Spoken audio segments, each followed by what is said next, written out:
In the 3rd century before the Common Era, two cities existed that should never have encountered each other, that belonged to such different worlds that their collision seemed as unlikely as the meeting of fire and water.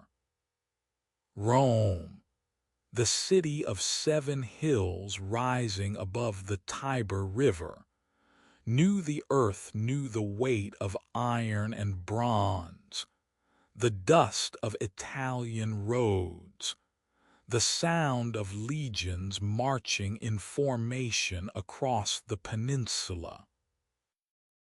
The Romans were farmers who became soldiers, were citizens who owned land and defended that land with their bodies, were men who measured worth in acres cultivated and battles won.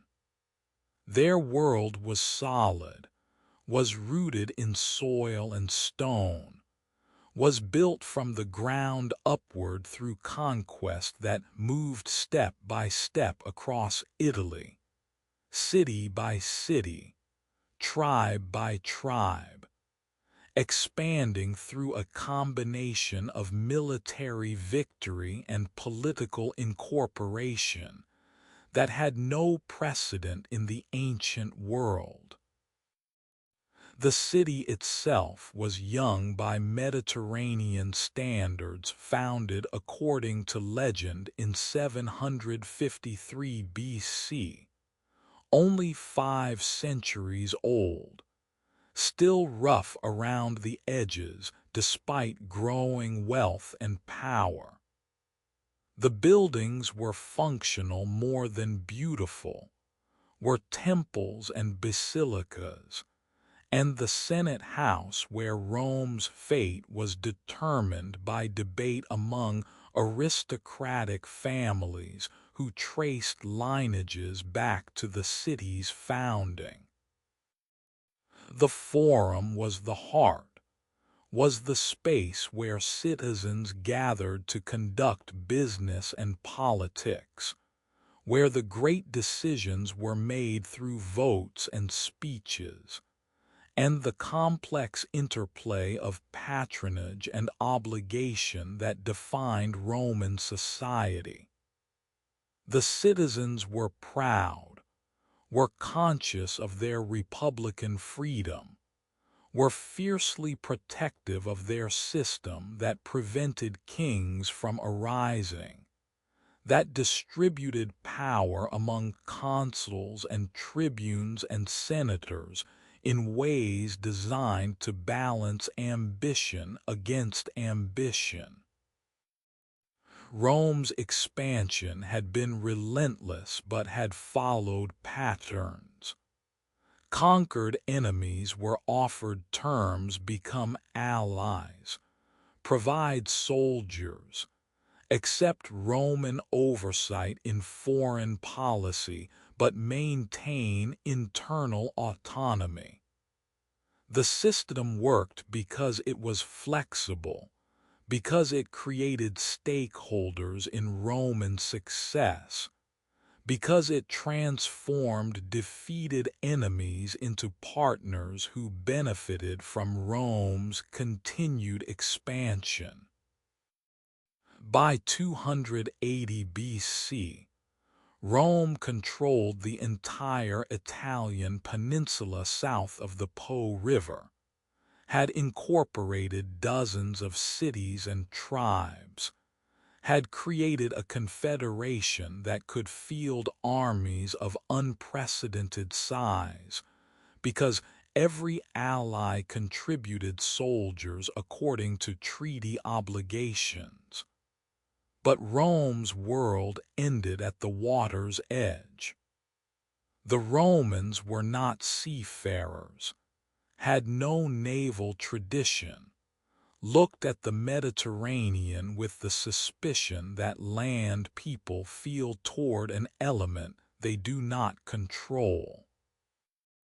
The sea was Carthage's domain, was the realm of the other great power of the Western Mediterranean, was the territory that Rome had no reason to enter and no capacity to contest. The two cities existed in different elements: Rome on land, Carthage on water, and there seemed no reason why their spheres would overlap, why their separate dominions would bring them into conflict. Across the sea, beyond the horizon visible from Italy's western coast, Carthage existed in its own world. The city had been founded by Phoenician colonists from Tyre in the 9th century BC, was older than Rome by more than a century, had grown from trading post into the greatest commercial power of the Mediterranean. Where Rome knew earth, Carthage knew water, knew the rhythms of tides and currents, the signs that predicted storms, the navigation by stars that allowed ships to cross open ocean. The Carthaginians were merchants who became admirals, were traders who understood that wealth flowed through control of sea routes, were a people who measured success in silver and ships, and the tribute that flowed to Carthage from its vast commercial empire. The harbor at Carthage was marvel of engineering, had two connected ports, one commercial and one military, with capacity for hundreds of ships. The circular military harbor could hold 220 warships under covered sheds that protected them from weather, could launch entire fleets within hours, was the foundation of Carthaginian naval dominance. The city itself was wealthy beyond Roman comprehension, was adorned with buildings that combined Phoenician and Greek and African influences, was cosmopolitan in ways that Rome with its Latin homogeneity could not match. The inhabitants spoke Punic, a Semitic language related to Hebrew and Aramaic, and maintained cultural practices inherited from their Phoenician ancestors, maintained connections to the East even as they built empire in the West. Carthage's empire was different from Rome's, was based not on territorial conquest, but on control of trade routes and strategic ports. Carthage held cities along the North African coast, controlled southern Spain with its rich silver mines, held key islands Sardinia, Corsica, western Sicily, that allowed domination of central Mediterranean shipping. The Carthaginians did not seek to incorporate conquered peoples into their system, did not offer citizenship or partnership, simply demanded tribute and commercial privileges and obedience in foreign policy. The system worked because Carthage had the ships to enforce it, because naval power allowed rapid response to rebellion or piracy, because controlling the sea meant controlling the commerce that ancient economies depended on. The Carthaginian government was oligarchic, was controlled by wealthy merchant families who dominated the Council of Elders, and elected the suffetes magistrates who served one-year terms but who were drawn from narrow elite.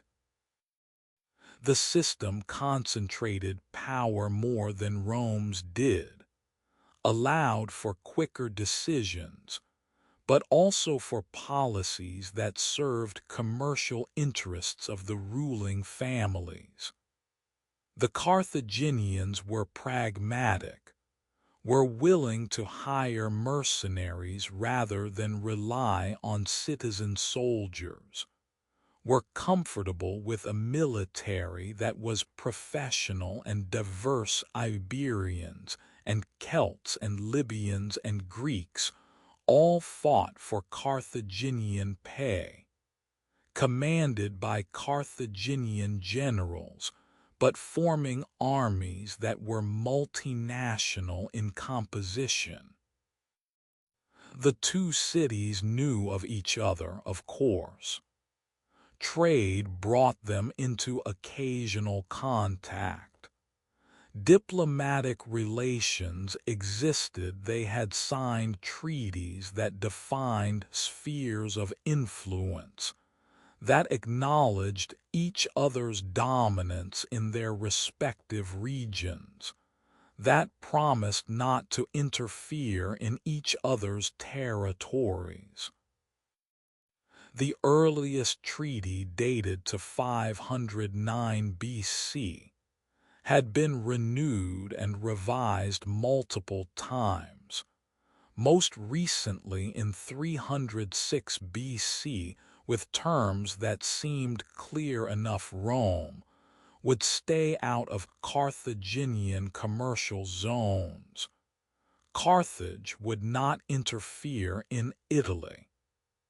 The treaties had worked because neither side had reason to violate them, because their interests genuinely did not overlap in ways that created conflict.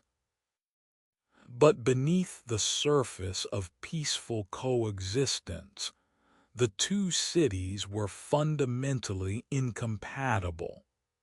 Their values were different. Rome prized military virtue and civic duty. Carthage prized commercial success and naval power. Their systems of honor were different. Romans found glory in personal combat and conquest. Carthaginians found success in profitable trade and strategic dominance. Their relationships with allies were different. Rome incorporated and shared power. Carthage extracted and controlled. Their gods were different. Rome's deities demanded sacrifice, but not the extreme forms that Carthage's gods sometimes required, forms that Romans and Greeks found abhorrent, and that created moral barrier between Carthaginian and Mediterranean civilization. The differences might not have mattered if circumstances had kept them separate. If Rome had remained content with Italian hegemony, if Carthage had maintained its focus on Africa and Spain, if no crisis had emerged that forced them into interaction, but circumstances were changing. Rome was consolidating Italy and beginning to wonder what came next. Carthage was protecting its commercial empire and worrying about Greek interference in Sicily. And between them, across the narrow strait that separated Italy from Sicily, lay an island that both would eventually desire, that neither could allow the other to control. That would become the prize and the battlefield, and the reason why these two cities that never meant to meet would become locked in struggle that would last more than a century. We sit with the mystery of convergence, with the question of how separate worlds become connected, with the recognition that Rome and Carthage were heading toward collision, not because of ancient enmity or cultural hatred, but because of the simple logic of power that two rising civilizations cannot share the same space indefinitely. That dominance in adjacent regions eventually requires resolution of which will dominate overall. That the Mediterranean was not large enough for both to achieve their ambitions without confronting each other. The two cities that never meant to meet, the separate worlds, the incompatible systems, all moving slowly, unconsciously, toward the moment when distance would collapse and difference would require resolution through violence. The cities, growing, expanding, approaching, forever unaware of what approached, forever confident in their separate strengths, forever about to discover that strength without monopoly means conflict. The two cities, separate still, but not for long, not for long. Sicily rested in the Mediterranean like a jewel between continents, like a threshold stone marking the boundary where East met West, where Greek culture encountered Phoenician commerce, where the ancient world had always contested itself. The island was triangular, was large enough to contain cities and kingdoms, was fertile enough to feed populations and create wealth, was positioned perfectly to control the sea lanes between Italy and Africa, between the eastern and western Mediterranean. Sicily was not neutral territory, was not empty space waiting to be claimed, but was instead a world unto itself complex, divided, contested, bearing the scars of centuries of warfare between competing powers who had recognized its value long before Rome or Carthage became great. The eastern and southern portions of Sicily were Greek, had been colonized centuries earlier by city-states from mainland Greece who sent settlers to found new cities: Syracuse, Gela, Acragas, Messana. These cities had flourished, had become wealthy through agriculture and trade, had built temples and theaters that rivaled anything in Greece itself. Syracuse was the greatest, was one of the most powerful cities in the entire Mediterranean, had resisted Carthaginian attempts at conquest multiple times, had even launched counter-invasions attempting to drive Carthage from the island completely. The Greek cities were democracies or tyrannies depending on their histories, were fiercely independent, maintained complex relationships of alliance and enmity with each other, fought among themselves almost as often as they fought Carthage. The western portion of Sicily was Carthaginian, held since the 6th century BC, controlled through a series of ports and fortified cities that served as commercial bases and military strongpoints. The Carthaginians had not colonized heavily, had not sent large populations to settle the land, but had instead maintained strategic control through garrisons and alliances with native Sicilian peoples. The Carthaginian presence was commercial and military rather than demographic, was oriented toward protecting trade routes and extracting tribute, rather than toward incorporating Sicily into Carthaginian culture. Between the Greek East and Carthaginian West lived the native Sicels and Sicans, the indigenous peoples who had inhabited the island before either Greeks or Carthaginians arrived, who had been gradually pushed into the interior or subordinated to foreign rule, who maintained their own languages and customs, but who had largely lost political independence.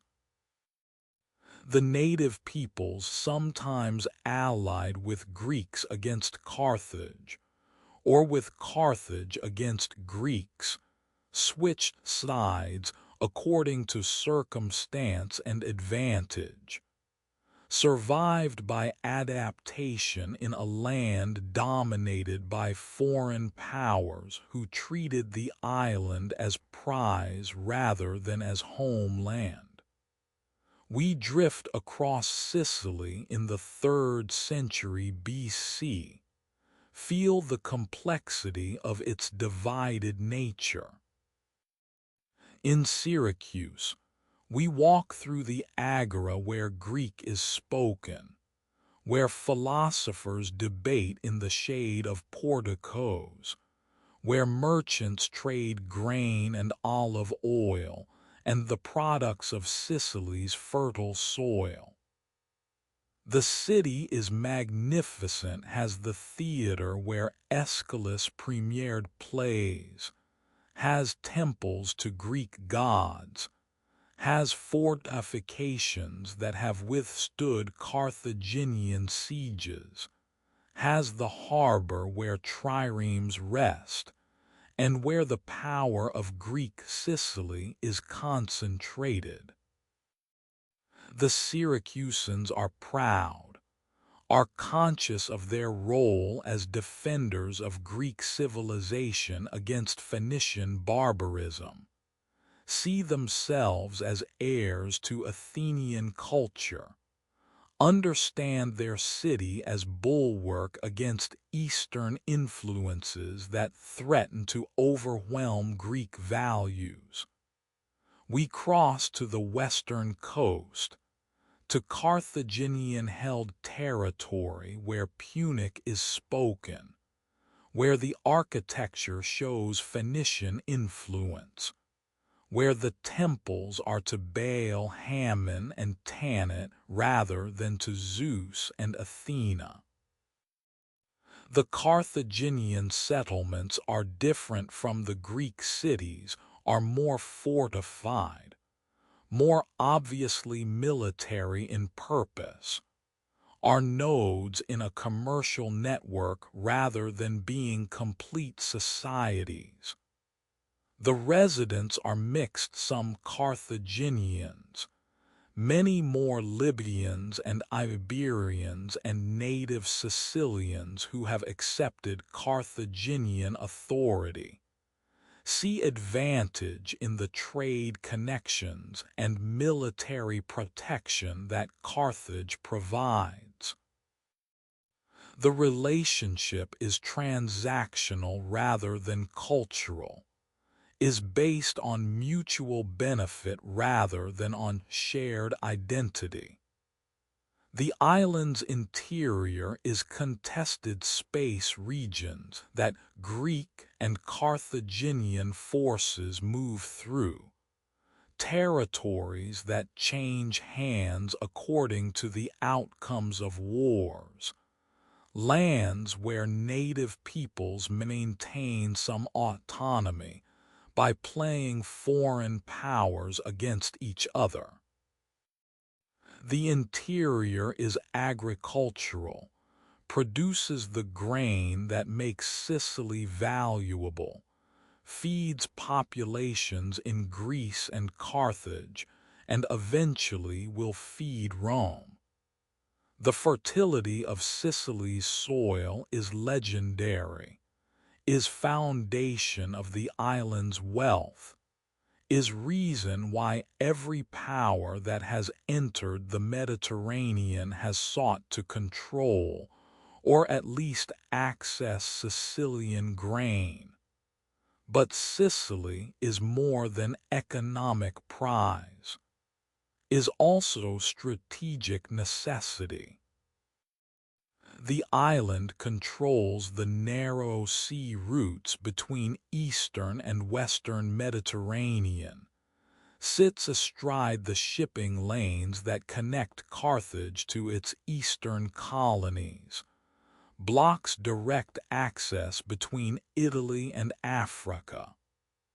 Whoever controls Sicily controls central Mediterranean navigation, can permit or prevent trade, can project power in multiple directions.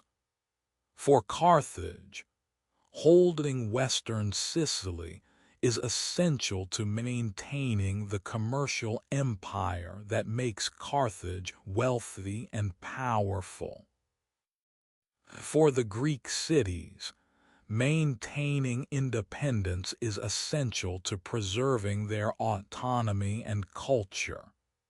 For Rome, watching from across the strait, Sicily is becoming impossible to ignore, is too close to Italy to be indifferent to, is too strategically significant to allow hostile control of, is too rich in resources to leave entirely to others. The island's history is violence. For 2 centuries, Greek and Carthaginian forces have fought repeatedly for control. The wars have followed a pattern. Carthage attempts expansion from the west. Syracuse leads Greek resistance. Battles are fought. Territory changes hands temporarily. Eventually, a stalemate is reached, and exhaustion brings temporary peace. The peace never lasts because the fundamental competition is unresolved. Both sides believe Sicily should be theirs. Neither has the power to completely eliminate the other. So the conflict persists across generations, flaring into active warfare whenever circumstances create opportunity or necessity.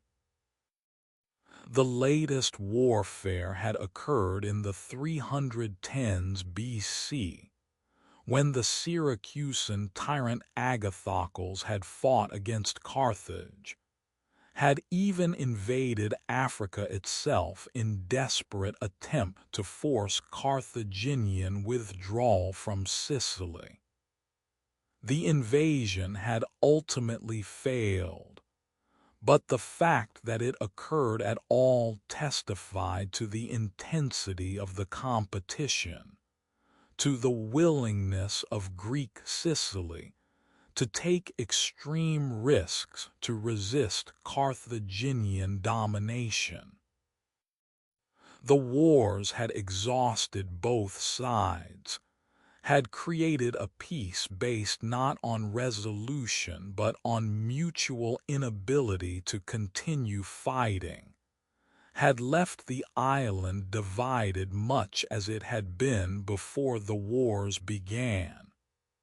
We sit at the center of Sicily, in the hills between Greek and Carthaginian zones, feel the tension that permeates the island. Sicily is threshold, is boundary, is the space that refuses simple allegiance, that resists being incorporated fully into anyone's empire, that remains perpetually contested because its value makes it perpetually desirable. The islanders, whether Greek or Carthaginian or native, live with the understanding that peace is temporary, that the divisions will eventually lead to renewed warfare, that their fates depend on decisions made by powers that view the island strategically rather than as home. What makes an island worth centuries of warfare? What transforms geography into destiny? Sicily is not unique in being valuable. Many territories are fertile. Many locations are strategic. But Sicily combines multiple values in a single place, concentrates enough importance that major powers cannot remain indifferent, becomes the prize that must be contested because allowing rivals to control it is intolerable.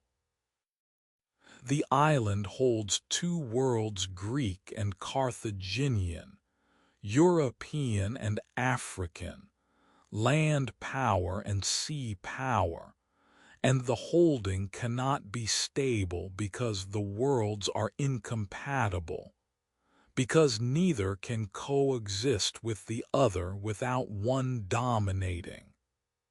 Rome has not yet entered Sicily's conflicts, has watched from across the strait but has not intervened, has maintained the treaties with Carthage that prohibit Italian involvement in Sicilian affairs.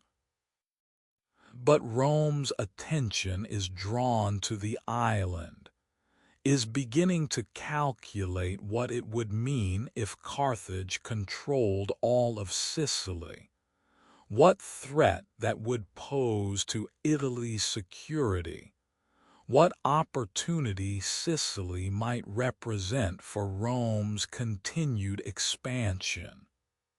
The calculations are not yet urgent, are not yet sufficient to justify breaking treaties or risking war with Carthage.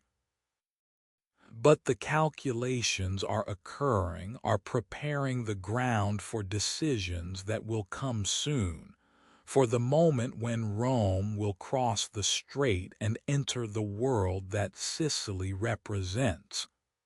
The island that held two worlds, the threshold between civilizations, the prize that made peace impossible, the fertile ground soaked in blood from centuries of competition. Sicily waits, divided, contested, valuable beyond any peaceful resolution. The Greeks hold the east. The Carthaginians hold the west. The native peoples endure in the interior. And across the strait, Rome watches and wonders and calculates and slowly, unconsciously, prepares to enter the competition that will transform the island from Greek-Carthaginian battlefield into the first province of the Roman Empire.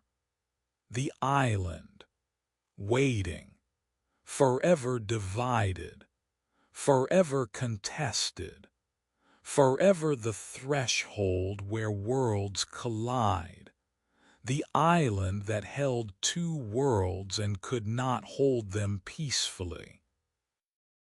They had been born in the mountains of Campania, in the hills of southern Italy, where villages clung to slopes and men grew hard from sparse soil and harsh weather.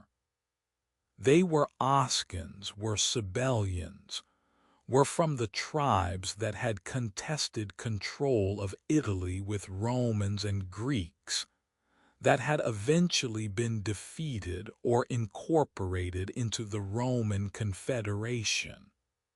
Their own cities had no need for them, or perhaps they had no place in their cities, or perhaps they simply sought fortune that farming could not provide. So they became what young men without prospects often become: soldiers, hired themselves to whoever would pay, crossed the strait to Sicily, where the Greek city of Syracuse needed mercenaries to supplement its citizen armies, needed professional soldiers who would fight for pay rather than from patriotism. Syracuse had employed them well, had used them in conflicts with other Sicilian cities, had stationed them in garrisons, had relied on them as any city relied on hired soldiers, with gratitude for their service and suspicion of their loyalty. The mercenaries fought competently, earned their pay, accumulated years of service, and the shared identity that soldiers develop when they fight together. They began calling themselves Mamertines, the sons of Mars. The war god's children claimed identity in their profession, since they could not claim it in any city, found brotherhood in violence, since they had left behind whatever brotherhoods their birthplaces provided. But mercenary service is precarious, depends on being needed, on contracts being renewed, on employers remaining able to pay. When Syracuse's conflicts ended, when peace or exhaustion made professional soldiers unnecessary, the Mamertines found themselves dismissed, were paid their final wages, were thanked for their service, were expected to return to Italy or to find new employers. Some did. Some returned to Campania, to farms they had left, to lives that must have seemed impossibly small after years of warfare. Others sought new contracts, found employment with other Sicilian cities or with Carthaginian forces. But some, perhaps several thousand, did not accept dismissal, did not return home or seek new employers. Instead, they turned. In 288 BC, the Mamertines approached the Sicilian city of Messana, a Greek city controlling the strait between Sicily and Italy, a prosperous trading port positioned at one of the most strategic locations in the Mediterranean. The city had perhaps invited them as garrison, perhaps had been seeking protection, perhaps had trusted that hired soldiers would serve as hired soldiers were supposed to serve. The trust was betrayed. The Mamertines entered Messana as protectors and became occupiers, seized the city through sudden violence, massacred or expelled the male citizens, took the women as wives, made themselves masters of what had been Greek city, transformed themselves from mercenaries into occupying force, from hired soldiers into self-made kings. We descend into the moral ambiguity of their existence, into the space where violence creates reality that law and custom condemn, but cannot undo. The Mamertines in Messana were thieves who became rulers, were murderers who became settlers, were exiles who made themselves citizens by eliminating the previous citizens. Their occupation was crime by any Mediterranean standard, was violation of guest right and military honor, was treachery against employers who had trusted them. Every Greek city condemned them. Syracuse particularly, which had employed them and been betrayed by them, sought their destruction. But the condemnation did not dislodge them. The Mamertines held Messana through force, controlled the strait through controlling the city, became power that other powers had to acknowledge even while refusing to legitimize. The city they occupied was valuable beyond its size. Messana controlled the narrowest point of the strait, could monitor all shipping between Sicily and Italy, could profit from trade that flowed through the channel. The Mamertines exploited this, extracted tolls or tribute, enriched themselves through the strategic position they had seized. But their position was also precarious.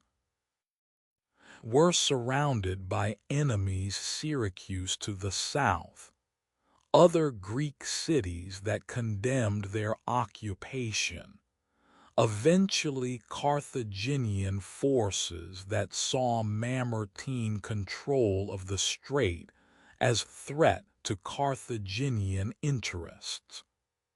The Mamertines could defend Messana against individual enemies, but could not withstand united opposition, could not survive without external support. For years, they maintained independence through playing enemies against each other, through exploiting the fact that Syracuse and Carthage were rivals who would not cooperate even to eliminate a common nuisance. The Mamertines raided neighboring territories, enriched themselves through plunder, maintained military culture that had defined them as mercenaries. They were neither Roman nor Greek nor Carthaginian, were outlaws who had created their own city-state through violence, were men without homeland who had made homeland through theft. We sit with them in Messana, feel their isolation. They cannot return to Italy, have burned those bridges, would face justice for their crimes if they returned. They cannot be accepted by Greek Sicily, have committed violation that Greek cities cannot forgive, represent threat to any city that employs mercenaries, because they demonstrate that mercenaries can turn on employers. They cannot trust each other completely, are held together by mutual crime, by shared guilt that binds but also poisons, by the understanding that they survive only as long as they remain united. The brotherhood of Mars has become brotherhood of necessity. The shared identity of soldiers has become shared identity of exiles who can never go home. But by the 270s BC, their position was deteriorating. Syracuse under new leadership was preparing to eliminate them. Carthage, worried about any power controlling the strait, was willing to assist Syracuse or to act independently to remove the Mamertines. The forces arrayed against them were overwhelming. They could not defeat Syracuse and Carthage simultaneously, could not defend Messana indefinitely against determined siege. The Mamertines faced extinction or expulsion, faced the loss of everything they had seized, faced the consequences of the betrayal they had committed decades earlier. They had one option remaining: appeal to Rome. The appeal was desperate, was the act of men without alternatives, was request for protection from the only major power that had not yet declared itself their enemy. The Mamertines sent ambassadors to Rome, explained their situation, offered alliance and access to Messana in exchange for Roman military protection. The offer was simultaneously attractive and problematic for Rome. Attractive because Messana controlled the strait, because alliance would give Rome strategic position at the entrance to Sicily, because helping the Mamertines would be indirect way to contest Carthaginian influence. Problematic because the Mamertines were criminals, because protecting them would mean protecting betrayers and murderers, because intervention would violate Rome's treaties with Carthage, because helping the Mamertines might bring Rome into conflict with both Syracuse and Carthage over men who deserved no help by any moral standard.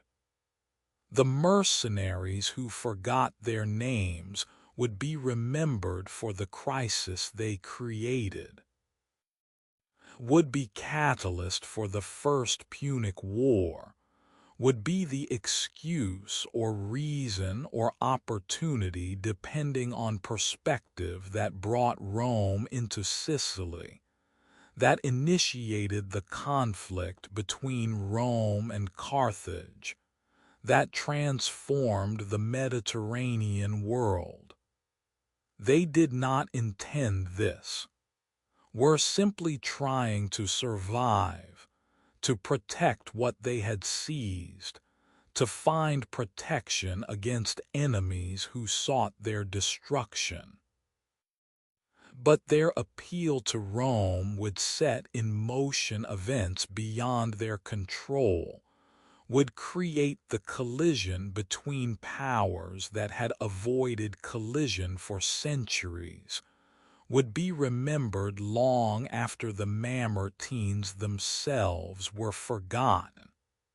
The mercenaries who forgot their names, the soldiers without homeland, the thieves who became rulers, the exiles who could not return, all waiting in Messana, watching Syracuse approach from the south and Carthage approach from the west, hoping that Rome would cross the strait to protect them, understanding that without protection they were doomed.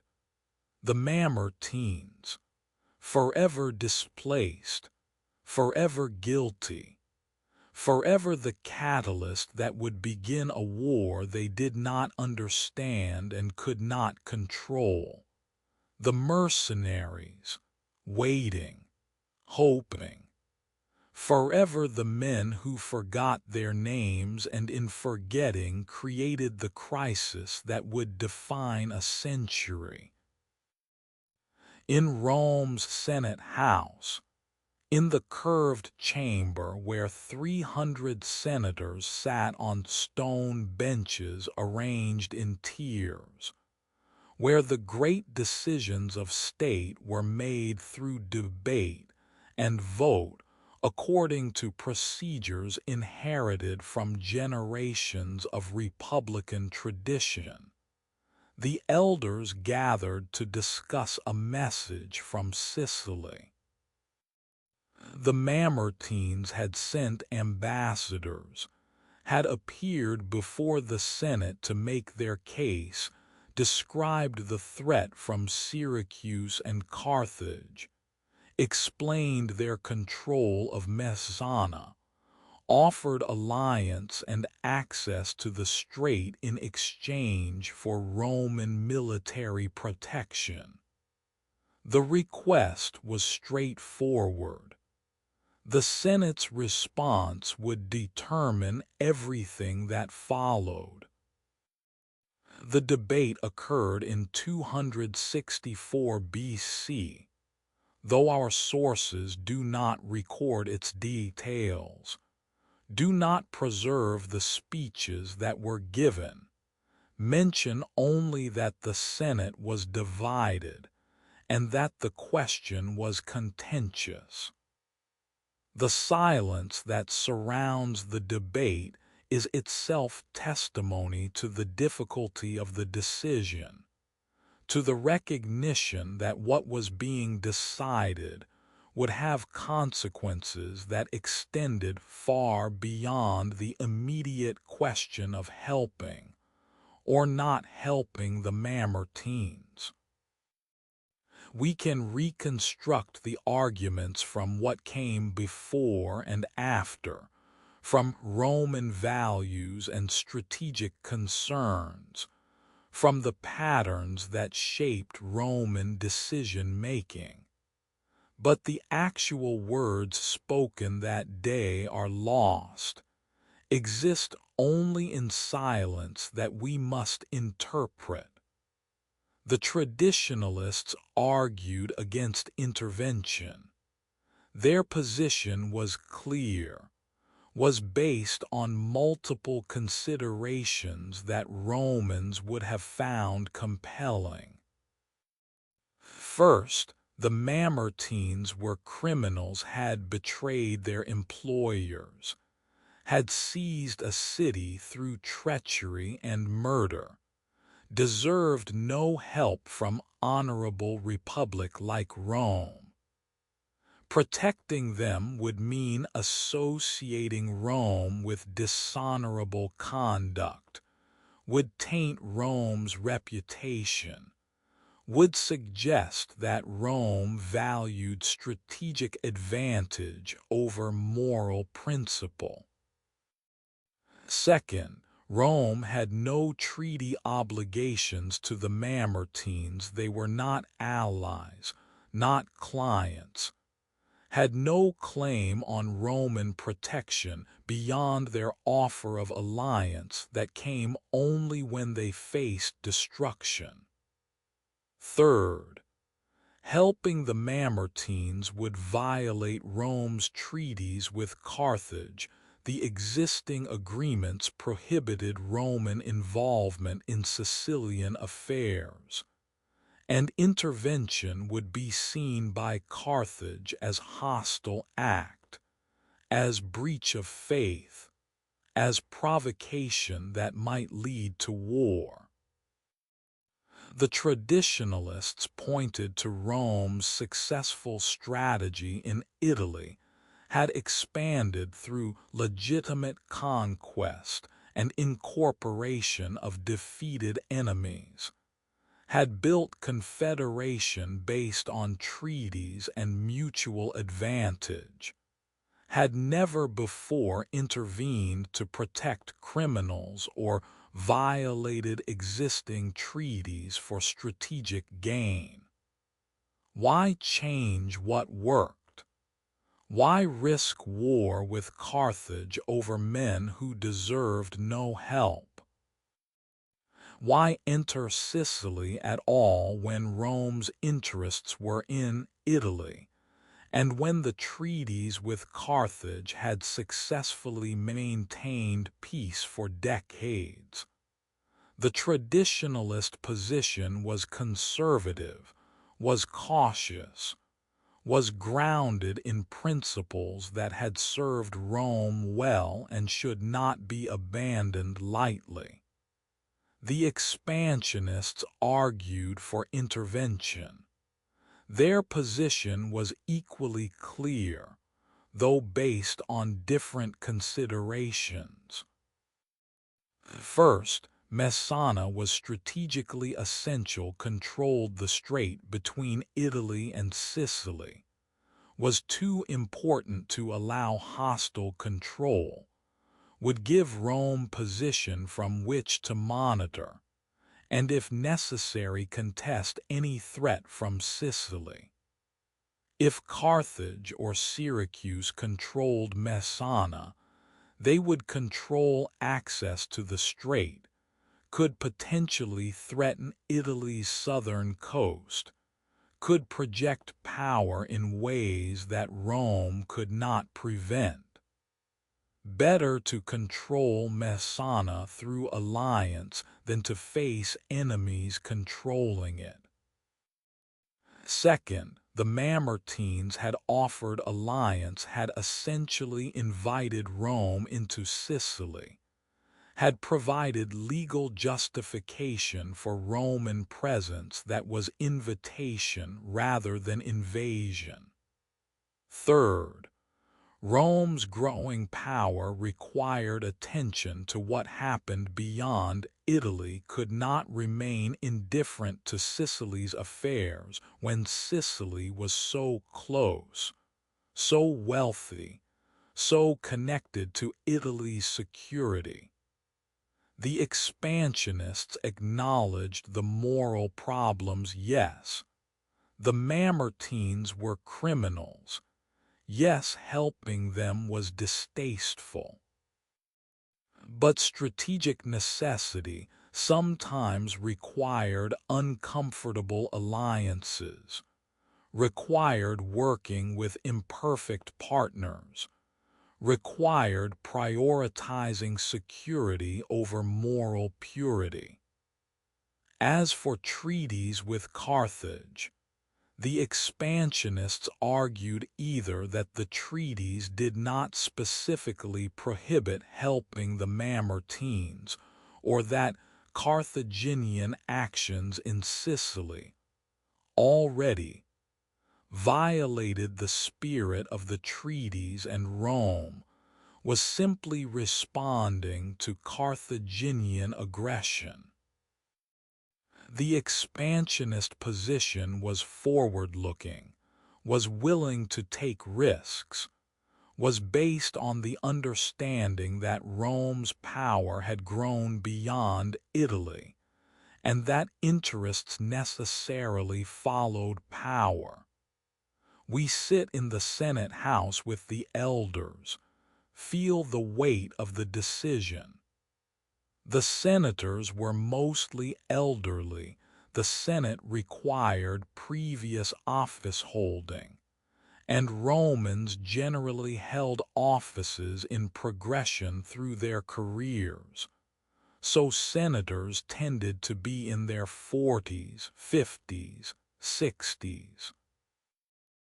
These were men who had fought in Rome's wars, who had experience of command and politics, who understood costs and consequences. They were not naive, were not ignorant of what war with Carthage would mean, were not casual about decisions that might lead to conflict. The debate continued. The arguments were made. Some senators who had opposed intervention initially changed their minds as they heard the strategic arguments. Some who had favored intervention became concerned about the moral implications. The debate was genuine, was not predetermined. Was democracy functioning as it was supposed to function, with competing perspectives, with honest disagreement, with decision made through persuasion and vote rather than through command? The Senate could not reach clear decision, was too divided, eventually decided to defer to the popular assembly, to let the citizen body decide whether to help the Mamertines. The deferral was unusual, was recognition that the Senate itself could not achieve consensus, was passing the decision to broader electorate. The popular assembly met, heard abbreviated version of the debate, voted in favor of intervention. The vote was close, was not overwhelming mandate, but was sufficient to authorize sending help to the Mamertines. What persuaded the assembly? We cannot know for certain. Perhaps the strategic arguments were compelling. Perhaps the promise of loot and glory appealed to soldiers who would serve in the legions. Perhaps the assembly was less concerned with moral niceties than the Senate was. Perhaps the vote simply reflected the slight majority that favored the risk over the caution. Whatever the reason, the decision was made. Rome would help the Mamertines, would send military force across the strait, would intervene in Sicily, would violate or at least strain the treaties with Carthage, would take the step that could lead to war. The silence that surrounds the debate is the silence of hindsight recognizing significance, is the quiet that comes when we know how the story ends, is the recognition that Rome debated whether to begin a conflict that would last more than a century, that would cost hundreds of thousands of lives, that would determine which civilization would dominate the Western Mediterranean.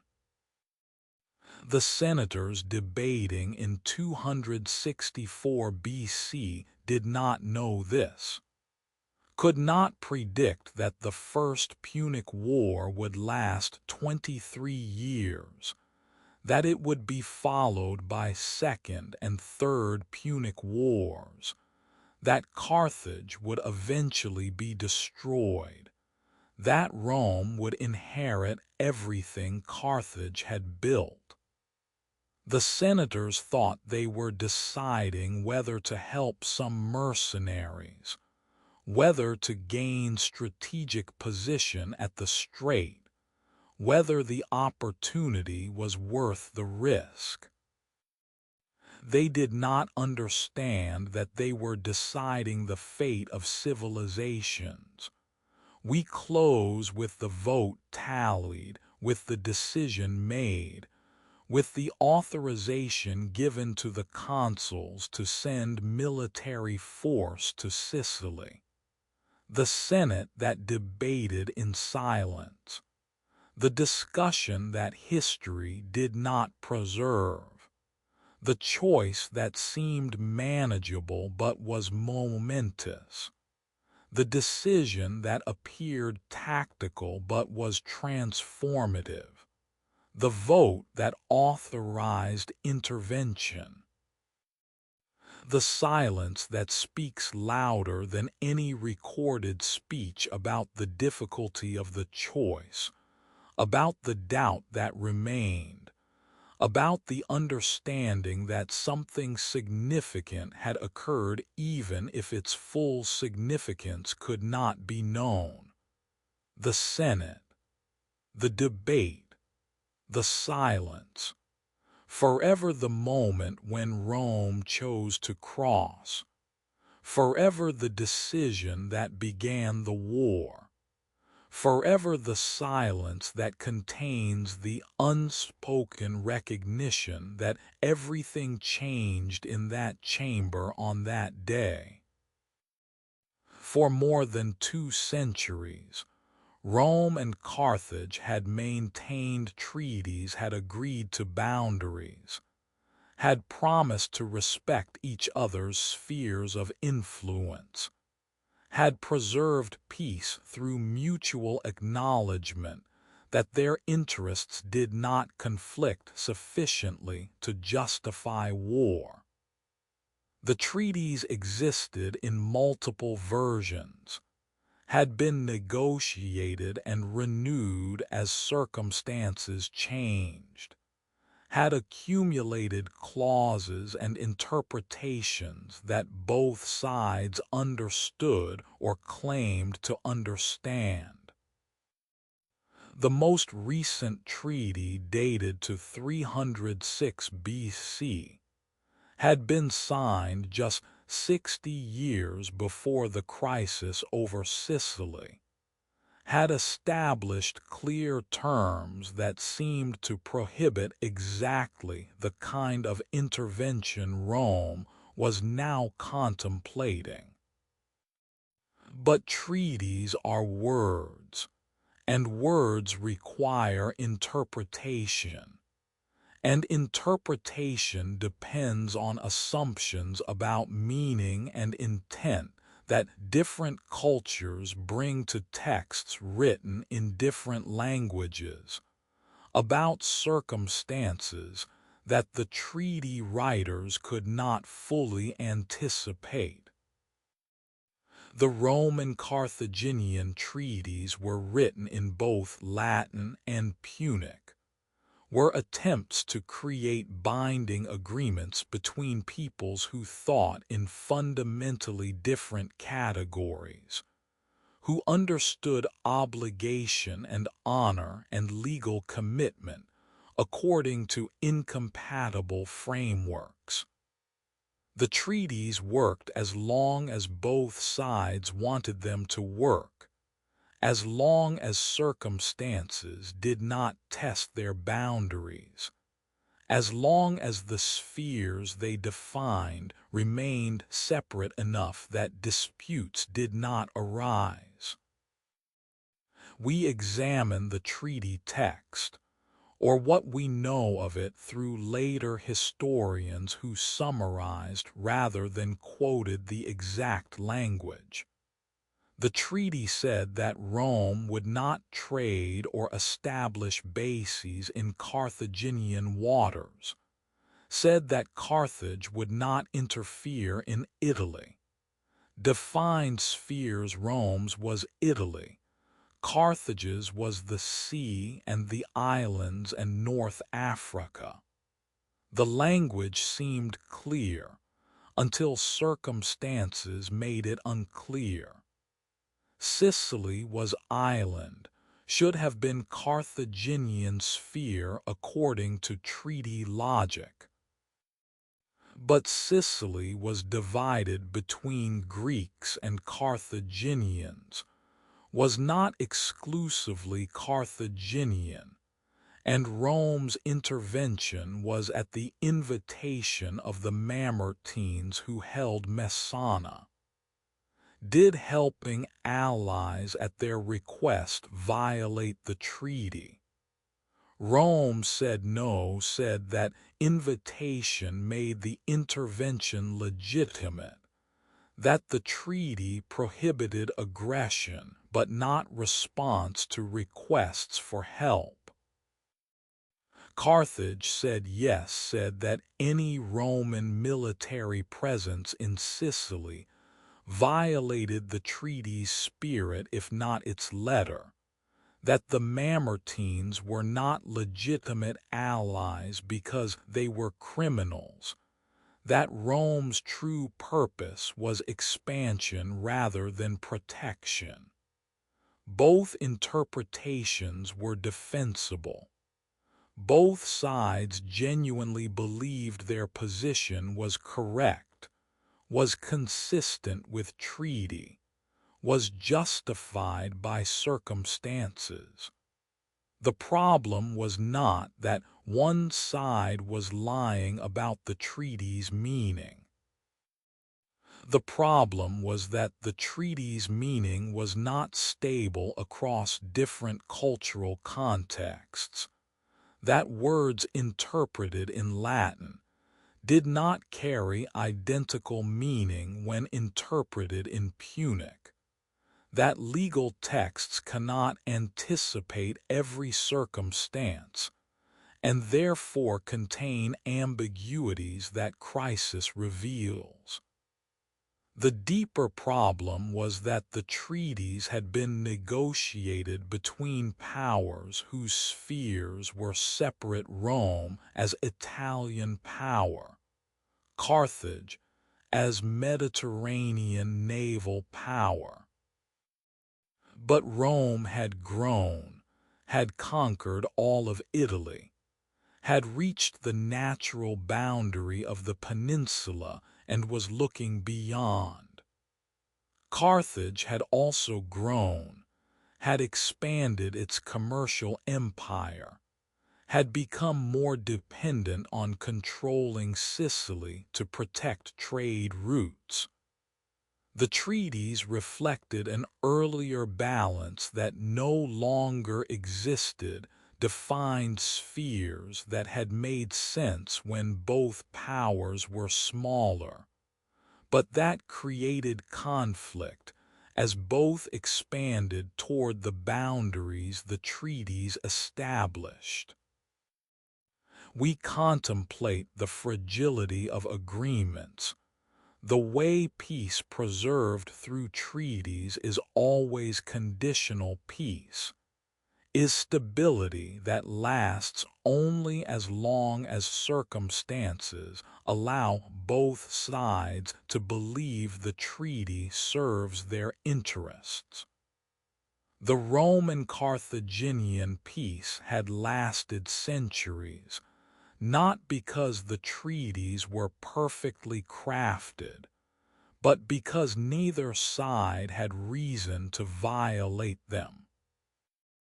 Rome focused on Italy, Carthage focused on commerce. Their spheres did not overlap significantly. Their power was not directly competitive. But as soon as circumstances changed, as soon as Rome reached the limits of Italian expansion and began looking to Sicily, as soon as the Mamertine crisis created opportunity or necessity for Roman intervention, the treaties could not hold because they were designed for different circumstances. The Carthaginian position was that Rome was violating the treaty by crossing to Sicily, was acting aggressively, was beginning an undeclared war through intervention that broke previous agreements. The Carthaginians sent their own forces to Sicily, reinforced garrisons, prepared to resist Roman intervention, viewed their actions as defensive rather than aggressive because they were protecting sphere the treaty had granted them. From Carthaginian perspective, Rome was treaty breaker, was the party violating agreements, was responsible for transforming peace into conflict. The Roman position was that Carthage was overreaching, was claiming authority over territories not clearly Carthaginian, was threatening Rome's security by controlling positions too close to Italy. The Romans viewed helping the Mamertines as legitimate alliance, viewed Carthaginian opposition as proof that Carthage sought to dominate Sicily completely, interpreted Carthaginian military preparations as aggressive rather than defensive. From Roman perspective, Carthage was preventing legitimate Roman action, was using treaty as excuse to maintain monopoly in Sicily, was creating conflict through unreasonable interpretation of treaty terms. Neither side was entirely wrong. Neither was entirely right. Both had legitimate concerns. Both had plausible interpretations. Both genuinely believed their actions were justified, and the other side's actions were provocative. The tragedy was not that one side was evil or insane. The tragedy was that both sides were reasonable, were acting according to their values and interests, were making decisions that made sense within their frameworks, but that were incompatible with the other side's equally reasonable framework. The Carthaginian peace held no promise because promises require shared understanding, because legal agreements between different cultures are always provisional, because treaties preserve peace only as long as both sides want peace more than they want whatever conflict would bring. Once Rome decided that strategic position in Sicily was worth risking Carthaginian anger, once Carthage decided that preventing Roman presence in Sicily was worth risking war, the treaties became irrelevant, became historical curiosities that both sides would cite to justify their positions, but that neither would allow to constrain their actions.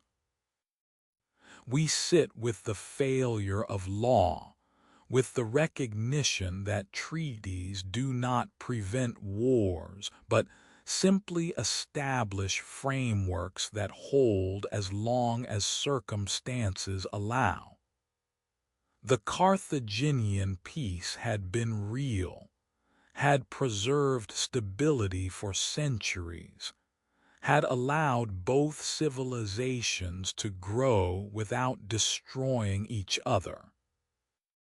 But the peace was always conditional, was always dependent on circumstances remaining stable, was always vulnerable to the moment when interests would diverge, and when one or both sides would decide that the treaty no longer served their purposes.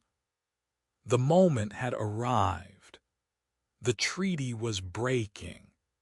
The peace was ending, not through malice or madness, but through the simple logic of power meeting power, of interests conflicting, of spheres overlapping in ways that previous agreements had not resolved. The Carthaginian peace that held no promise, the treaties that failed when tested, the words that meant different things to different peoples, the agreements that preserved peace only until peace became less valuable than what conflict might bring. The peace, breaking now, forever the testimony that law without power is empty and power without shared values is tragedy. The Carthaginian peace, ending, forever the promise that could not be kept because promises between civilizations require more than words. Forever. Before armies clashed, before the first blood of the First Punic War stained Sicilian soil, before the conflict that would consume a generation began in earnest, two commanders stood on opposite shores of the strait separating Italy from Sicily. The water between them was narrow, less than 5 kilometers at the closest point, easily visible, close enough to see ships clearly, close enough to understand what forces the other commanded. They could observe each other's preparations, could watch the assembling of troops and supplies, could calculate the readiness of their opponent. But they could not speak to each other, could not negotiate, could not find peaceful resolution to the crisis approaching.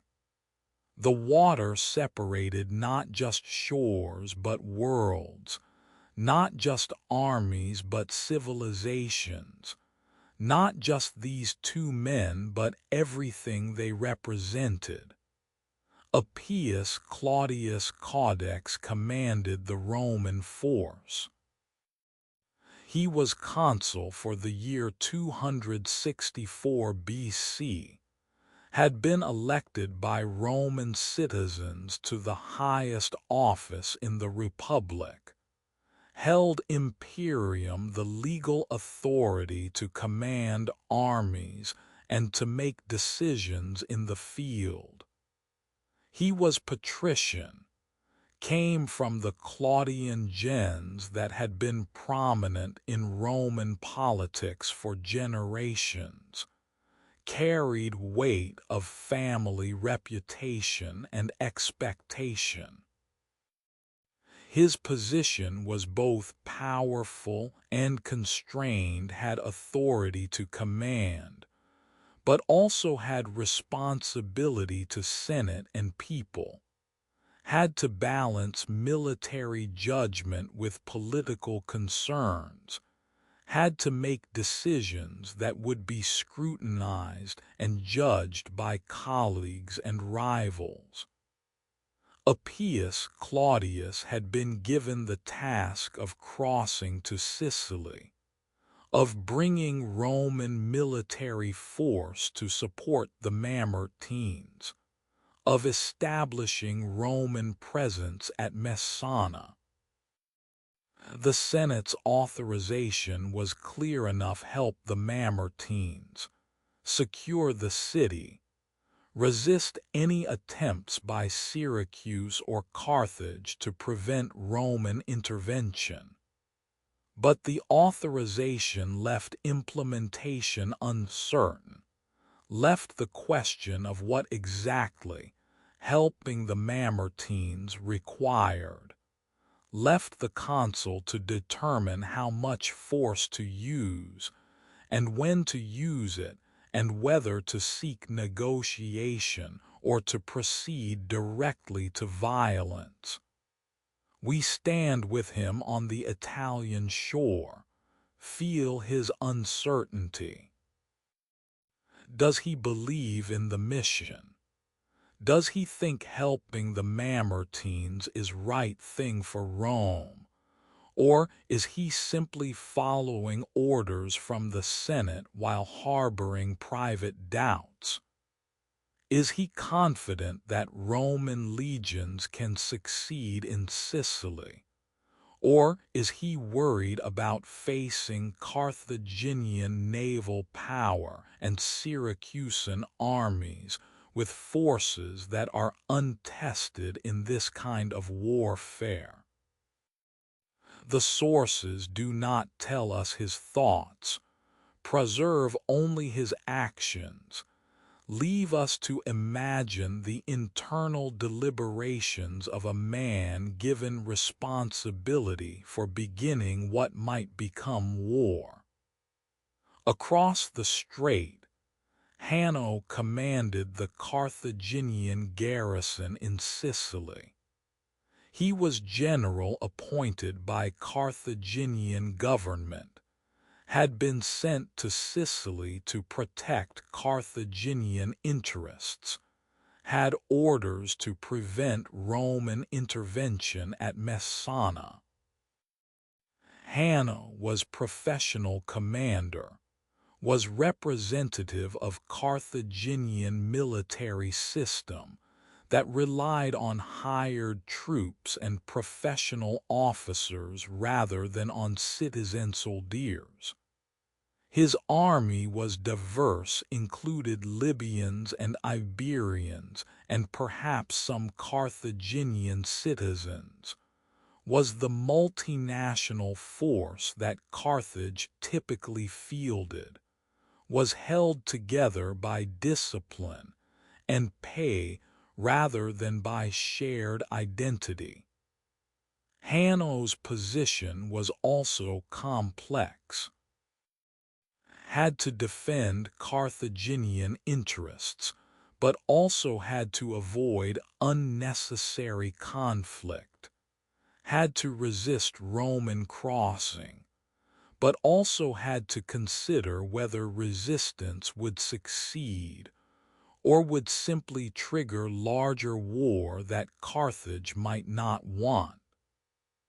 The Carthaginian government had not declared war on Rome, had not given Hanno authorization to attack Roman forces preemptively, had left him to make judgments about when defense became aggression, about when resistance became provocation.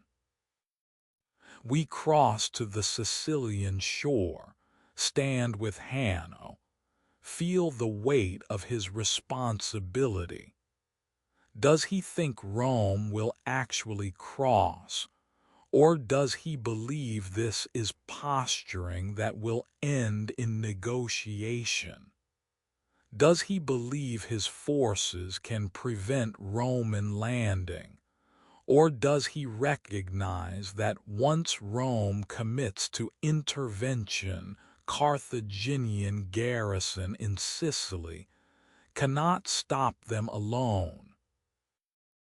Is he hoping for reinforcements from Carthage, for support from Syracuse, for diplomatic solution that will allow him to save face while avoiding battle? Again, the sources are silent on his thoughts, record only that he was present, that he commanded forces, that he would soon have to decide how to respond to Roman crossing. The two generals were not mythic figures, were not larger-than-life heroes or villains, were simply commanders given difficult situations, were men trying to serve their states, were agents of powers larger than themselves who would be judged by outcomes they could not fully control. They may have been talented or mediocre. We cannot know from limited evidence that survives.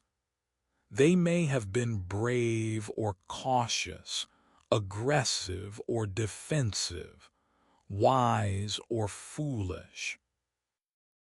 What we know is that they represented collision between Rome and Carthage, that they were the instruments through which the abstract conflict would become concrete violence, that they would be responsible for the first actions that would define whether this crisis would be resolved peacefully or would become war.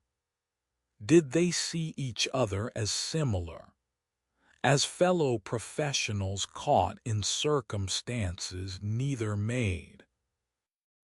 Or did they see each other as enemies, as representatives of civilizations that were incompatible, as obstacles to be overcome?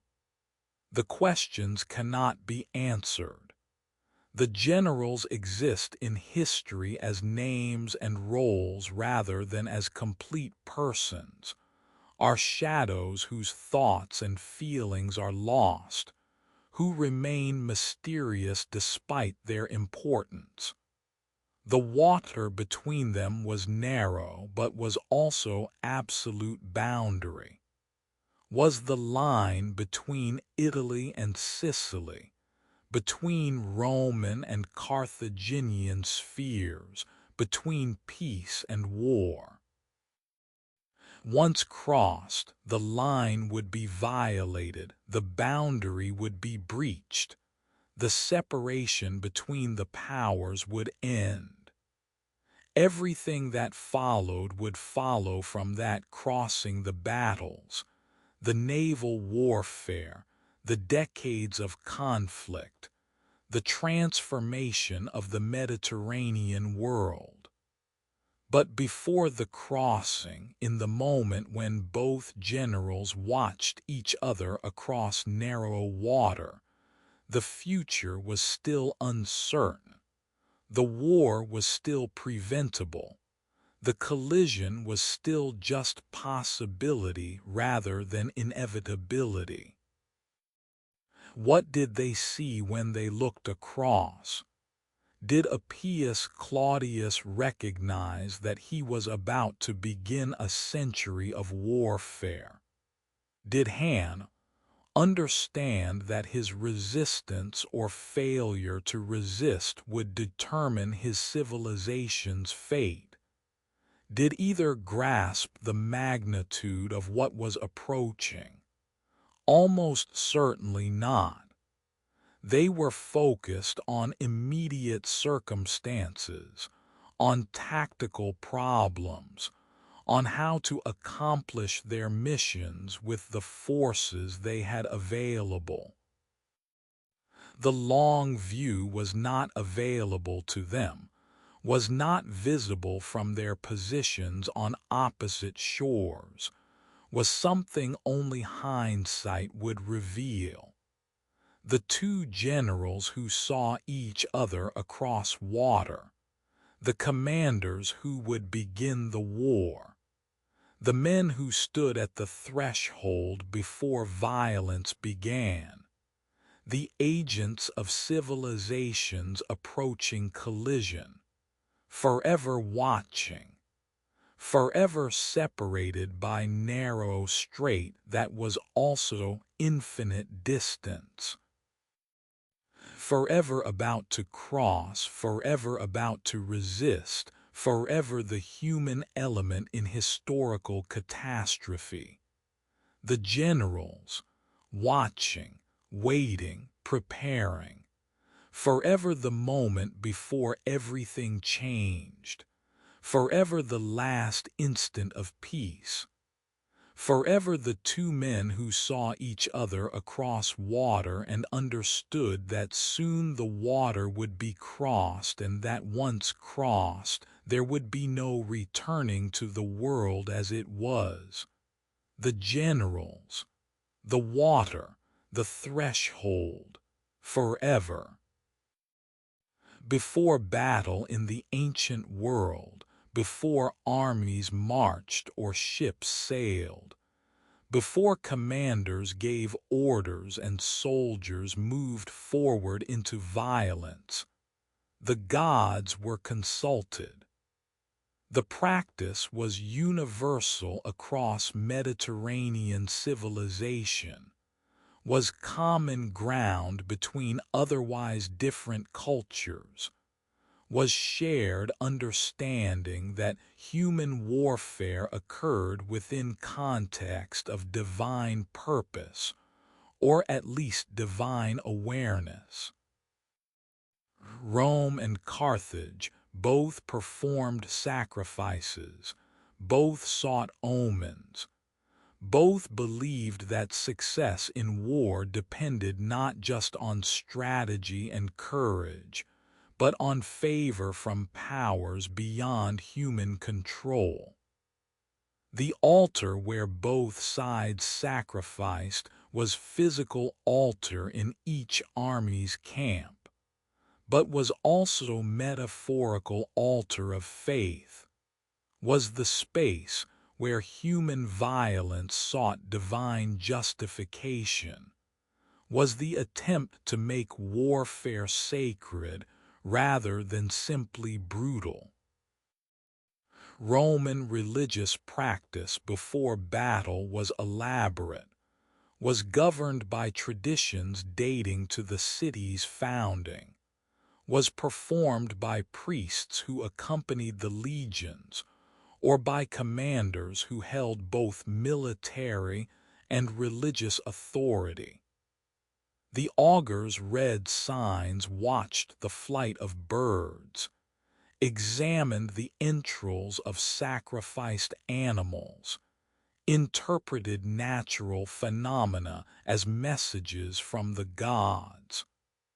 The Romans were not primitive in their religion, did not believe the gods literally wrote instructions in bird flight. But they believed that the gods communicated through natural signs to those who knew how to read them, that the universe was ordered in ways that allowed divination, that seeking divine approval before major undertakings was appropriate humility before powers greater than human. Before crossing to Sicily, before the Roman forces embarked on ships that would carry them across the strait, the commanders sacrificed. We do not know the specific details, what animals were offered, what prayers were spoken, what signs were observed. But we know the pattern, can reconstruct from other accounts what probably occurred. Animals were brought, perhaps sheep or cattle, creatures valuable enough that their sacrifice meant something. The animals were prepared according to ritual requirements, were killed in prescribed manner. The entrails were examined, the priests looked at the liver and other organs, assessed their condition, made judgments about whether the gods were favorable. The omens, almost certainly, were declared favorable, not because the gods actually favored Roman intervention. We need not assume divine participation to understand the pattern, but because omens were interpreted through framework of expectations and desires. When commanders wanted to proceed, when political necessity required action, the augurs generally found that the signs were acceptable. The system was not fraud exactly, was not conscious deception, but was instead the human tendency to find evidence for conclusions already reached, to interpret ambiguity in ways that confirm what we want to believe. The Roman commanders wanted assurance that their crossing was divinely approved. The augurs provided that assurance. The rituals were performed correctly, the gods were honored, and the expedition received religious sanction. Across the strait, Carthaginian forces performed their own sacrifices.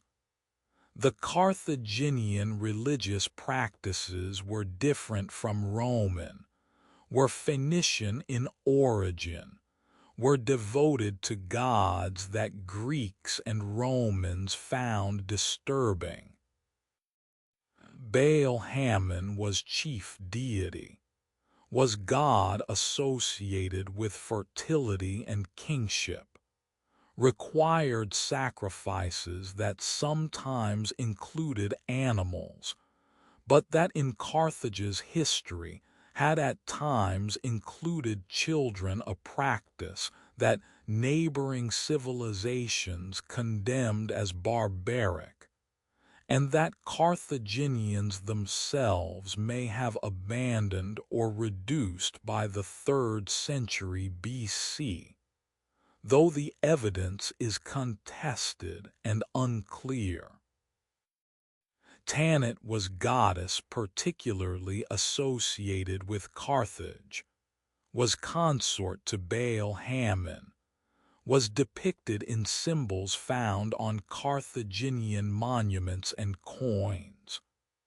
Her worship involved rituals that Romans and Greeks did not fully understand, involved offerings and practices that seemed foreign and threatening.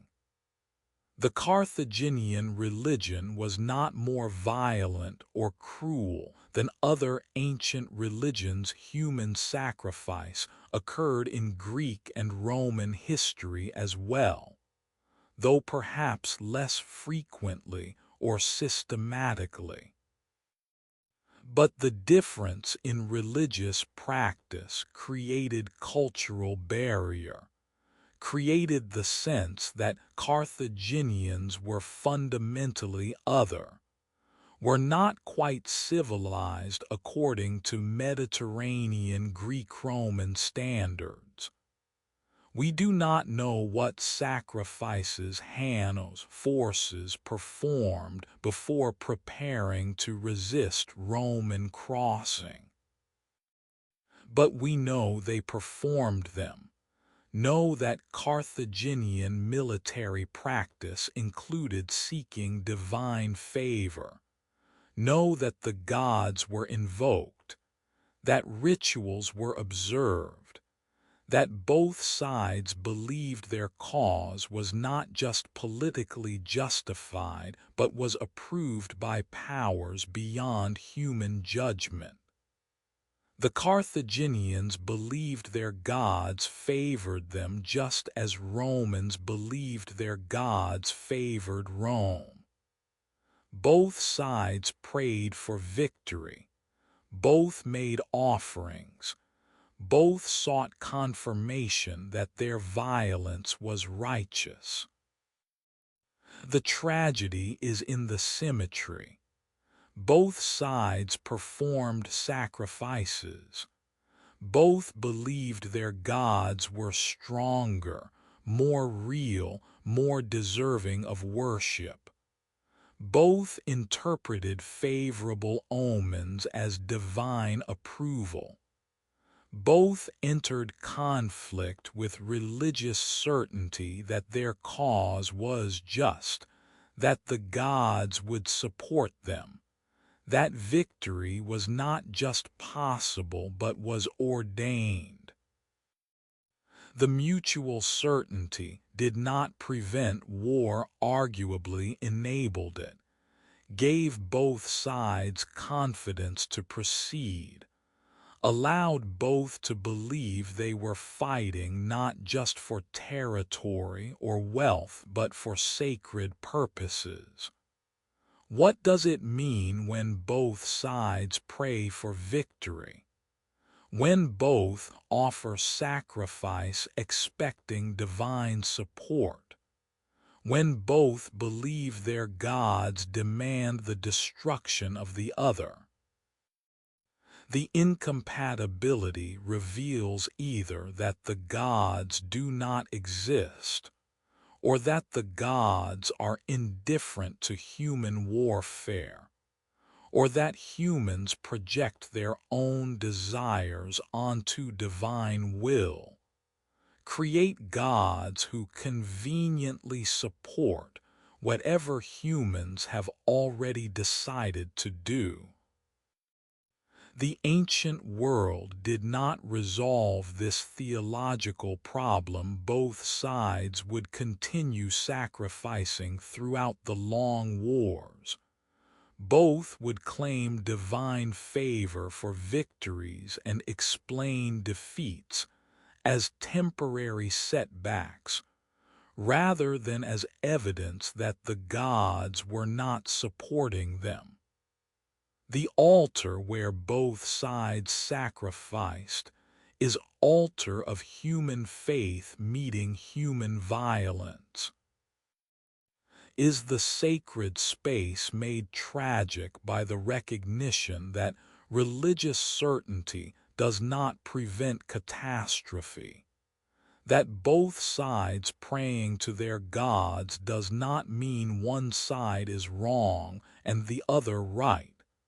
That divine approval, if it existed, did not clearly favor either Rome or Carthage.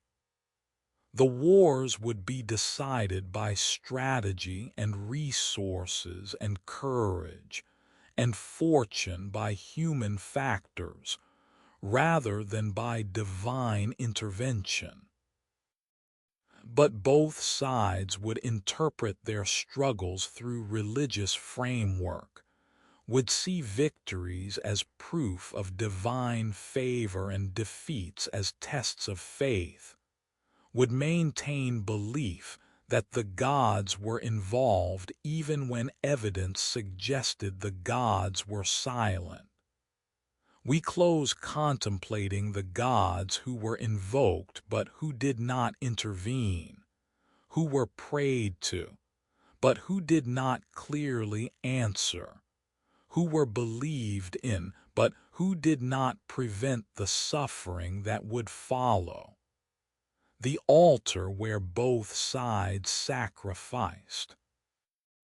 The prayers that ascended from both camps. The certainty that both commanders carried that their gods were stronger. The rituals that sanctified violence rather than preventing it.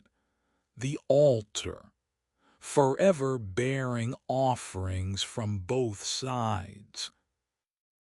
Forever the testimony that religion in ancient warfare was not alternative to violence, but was companion to violence, was the framework that made violence meaningful rather than random, was the attempt to find transcendent purpose in conflicts that were ultimately about power and territory and survival. The altar, forever sacred, forever tragic, forever the place where both sides sought divine approval for what they would do regardless of whether approval came.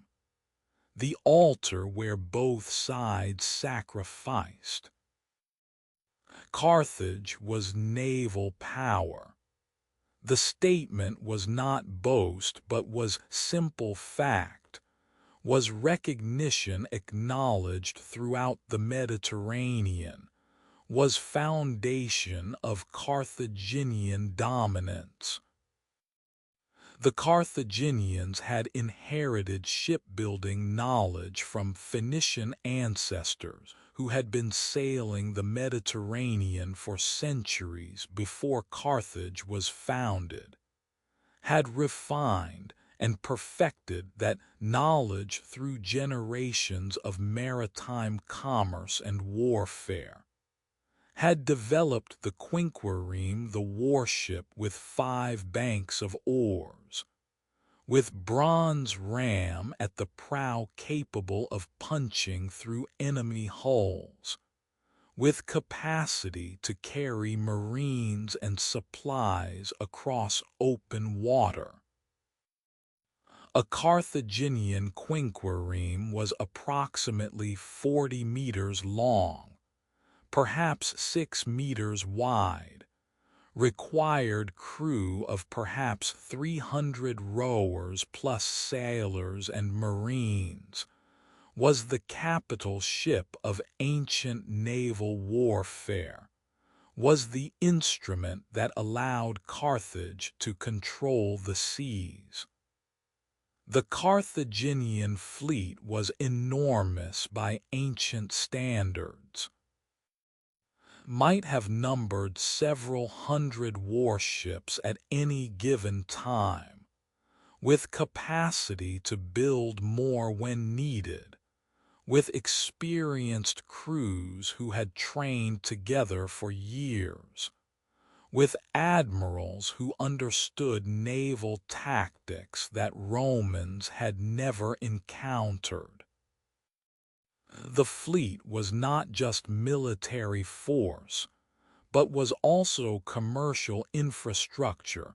The warships protected Carthaginian merchant vessels, ensured safe passage for trade, prevented piracy, projected power across the central and western Mediterranean in ways that no rival could match. Rome had no such fleet. The statement was equally factual, was equally acknowledged, was problem that any Roman intervention in Sicily would have to address. Rome was land power, had built its strength through legions and infantry tactics, had conquered Italy through battles fought on solid ground, where Roman heavy infantry could form the formations that made legions so effective. Rome had some ships, had merchant vessels for coastal trade, had small warships for anti-piracy operations, had the minimal naval capacity required for a peninsular power. But Rome did not have battle fleet, did not have warships capable of challenging Carthaginian naval dominance, did not have crews trained in naval warfare, did not have admirals who understood how to command fleets in battle. The problem was immediate and obvious. To intervene in Sicily, Roman forces would have to cross the strait. The crossing itself was not difficult, the distance was short. The waters were usually calm. Merchant vessels could make the crossing routinely. But Roman forces would be vulnerable during the crossing and after landing, would depend on maintaining supply lines across water that Carthage controlled, would face the possibility that Carthaginian fleet could interrupt reinforcements or cut off retreat. Roman military effectiveness depended on logistics, on regular supply of food and equipment, on ability to bring reinforcements when needed, on maintaining communication with Italy. If Carthage controlled the sea, all of this became uncertain. became dependent on Carthaginian decision not to interfere rather than on Roman capacity to ensure their own supply. We stand at Roman dockyards looking at inadequate vessels, understanding the disparity, feeling the weight of deficiency in the element where the war would be fought. The ships available to Rome were merchant vessels that could be pressed into military service, but that were not designed for combat, were not equipped with rams, could not carry the numbers of marines that warships carried. Some ships were triremes older design with 3 banks of oars that had been standard in Greek naval warfare a century earlier, but that were now considered inferior to the quinquiremes that Carthage deployed. The Roman naval force was not just smaller than Carthage's but was qualitatively inferior, was outmatched in design and crew training and command experience. The Romans understood the problem, were not naive about what they were attempting. The Senate's decision to intervene in Sicily was made with full awareness that Rome lacked naval power, was calculated risk that depended on several assumptions that Carthage would not commit its full fleet against the Roman crossing, that Syracuse might be neutralized through diplomacy or limited warfare, that once Roman legions landed in Sicily, they would be effective enough on land to compensate for weakness at sea. The assumptions would be tested immediately. The immediate solution was to cross quickly, to land forces in Sicily before Carthage could mobilize naval opposition, to establish position that could be defended even if supply lines were disrupted. The Roman commanders recognized that their window of opportunity was narrow. That delay would allow Carthage to concentrate naval forces. That speed might compensate for weakness. The strategy worked in the short term. Roman forces crossed to Messana, established control of the city, forced Carthage to respond on land where Roman advantages were greater. But the longer-term problem remained. Rome could not sustain operations in Sicily without addressing naval weakness, could not protect supply lines indefinitely through luck or through Carthaginian restraint, could not prevent Carthage from exploiting its naval superiority if the war continued. The Romans would have to build a fleet, would have to learn naval construction and tactics, would have to develop the capacity that Carthage had refined over centuries, would have to transform from land power into amphibious power capable of fighting on sea as well as on land. The transformation would occur, though not immediately, though not easily.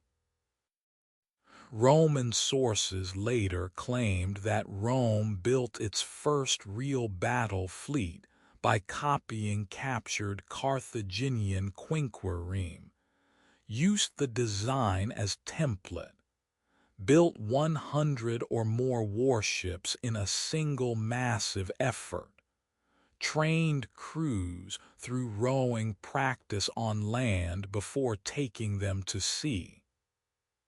The sources probably exaggerate Roman speed and competence, probably compress the process that took longer and was more difficult than heroic narratives suggest. But the basic fact is that Rome did build a fleet, did learn naval warfare, did eventually match and exceed Carthaginian naval power through combination of resources and determination and innovation. The innovation that made Roman naval power possible was the corvus, the boarding bridge that Roman engineers developed to allow legionary tactics to work at sea. The corvus was hinged gangway with spike on the end, could be dropped onto enemy ship's deck, would lock the ships together and allow Roman marines to cross and fight hand-to-hand combat on the enemy's deck. The device transformed naval warfare from ramming and maneuver into infantry combat at sea, played to Roman strengths while negating Carthaginian advantages in seamanship. The corvus would be controversial, made ships less stable, was dangerous in storms, was eventually abandoned after proving too risky. But in the early stages of the First Punic War, the corvus allowed Rome to win naval battles despite inferior naval tradition. But all of this was in the future. In 264 BC, as Roman forces prepared to cross to Sicily, Rome simply did not have the ships needed for sustained warfare against naval power like Carthage. The deficiency was known, was accepted, was part of the risk that Rome was taking by intervening. The ships that Rome did not yet have would become the ships that would eventually carry Roman legions to Africa, that would win the naval battles that would determine the war's outcome, that would transform Rome from land power into Mediterranean empire.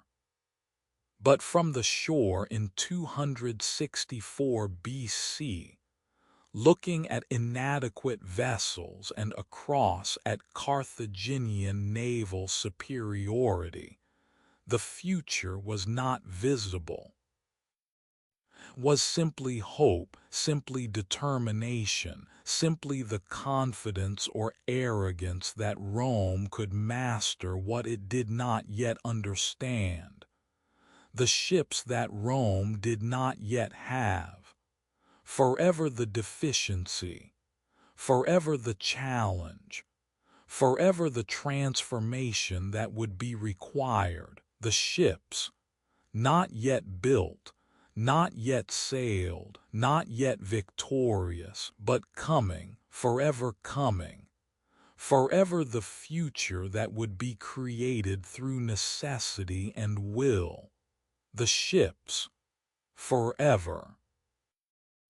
In the years before the war began, before Rome crossed to Sicily and Carthage committed to resistance, before the first battle was fought and the long conflict began in earnest, stories circulated about what was approaching.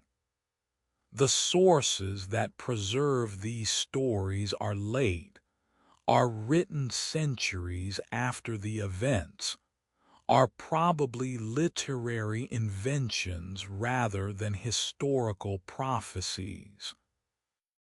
But they capture something true that some observers understood the magnitude of what was coming, that warnings were available, that the crisis between Rome and Carthage was recognized as potentially catastrophic by those who paid attention. The prophecy, in whatever form it actually existed, warned that the conflict would be longer and more destructive than either side anticipated, would transform the Mediterranean world, would determine which civilization would survive. The prophecy suggested that the war would not be resolved quickly, would not be like the wars both civilizations had fought previously, campaigns lasting a season or two, concluded through decisive battle or negotiated settlement. Instead, the prophecy warned this conflict would span decades, would consume multiple generations, would become total war requiring both sides to mobilize all their resources and to accept casualties that would be unbearable by any previous standard. The war would not stay in Sicily but would spread to Africa and to seas across the Mediterranean, would involve naval battles on scales never seen before, would eventually threaten the existence of one or both civilizations. Neither Rome nor Carthage believed these warnings. Neither could imagine warfare on such scale. The Romans had experience of Italian wars, had fought against Samnites and Etruscans and Greek cities, had sometimes fought for years, but had always concluded conflicts through conquest and incorporation that ended the fighting. Rome's expectation was that Sicilian intervention would be similar, would involve some battles, would require some years perhaps, but would conclude with either Carthaginian withdrawal from Sicily or with Rome abandoning the intervention if costs became too high. The idea that the war would last 23 years, would be followed by second war lasting another 17 years, would eventually result in third war that would destroy Carthage completely. This was not imaginable from Roman perspective in 264 BC. Carthage's expectations were equally limited. The Carthaginians had fought Greeks in Sicily multiple times, had experienced long conflicts, but had always found that eventually exhaustion or strategic calculation led to negotiated peace that maintained rough status quo. Carthage expected Roman intervention would follow similar pattern. Rome would send forces, would achieve some limited success, or would face setbacks, would eventually recognize that Sicily was not worth the cost and would withdraw. The idea that Rome would build fleet from nothing, would match Carthaginian naval power, would eventually invade Africa itself and threaten Carthage's existence.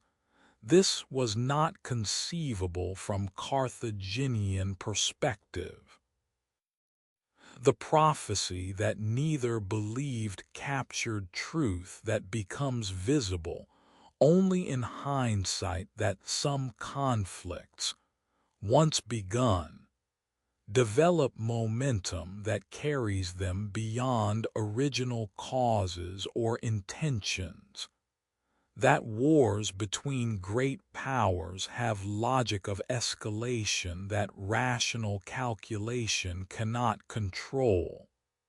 That the commitment of resources and reputation and national honor creates stakes that prevent either side from accepting defeat until one side is destroyed.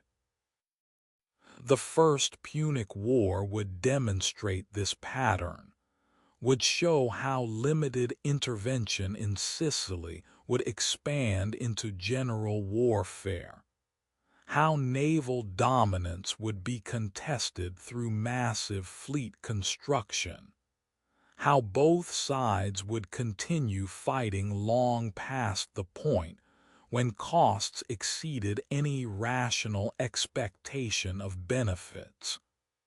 We contemplate prophecy as unheeded wisdom, as voice that speaks truth before truth becomes visible, as warning dismissed because magnitude is incomprehensible. Throughout history, observers have warned about approaching catastrophes, have pointed to accumulating pressures, have identified trajectories toward conflict, have recognized patterns that suggest disaster. And throughout history, those warnings have been ignored or dismissed or reinterpreted, have been rejected because the warned about outcomes seem too extreme, seem to require believing that people will behave irrationally, seem to assume catastrophes that prudent leadership will prevent. The prophecy about the Punic Wars was not unique, was example of pattern that occurs repeatedly, the warning that is available but is not believed, the wisdom that is offered but is not accepted, the voice that speaks truth that listeners cannot hear because truth is too disturbing, too contrary to expectations, too incompatible with the assumptions that guide decision-making. The Romans thought they understood what they were beginning, thought they were intervening to help allies and to secure strategic position, thought the matter would be resolved relatively quickly through some combination of military success and diplomatic settlement.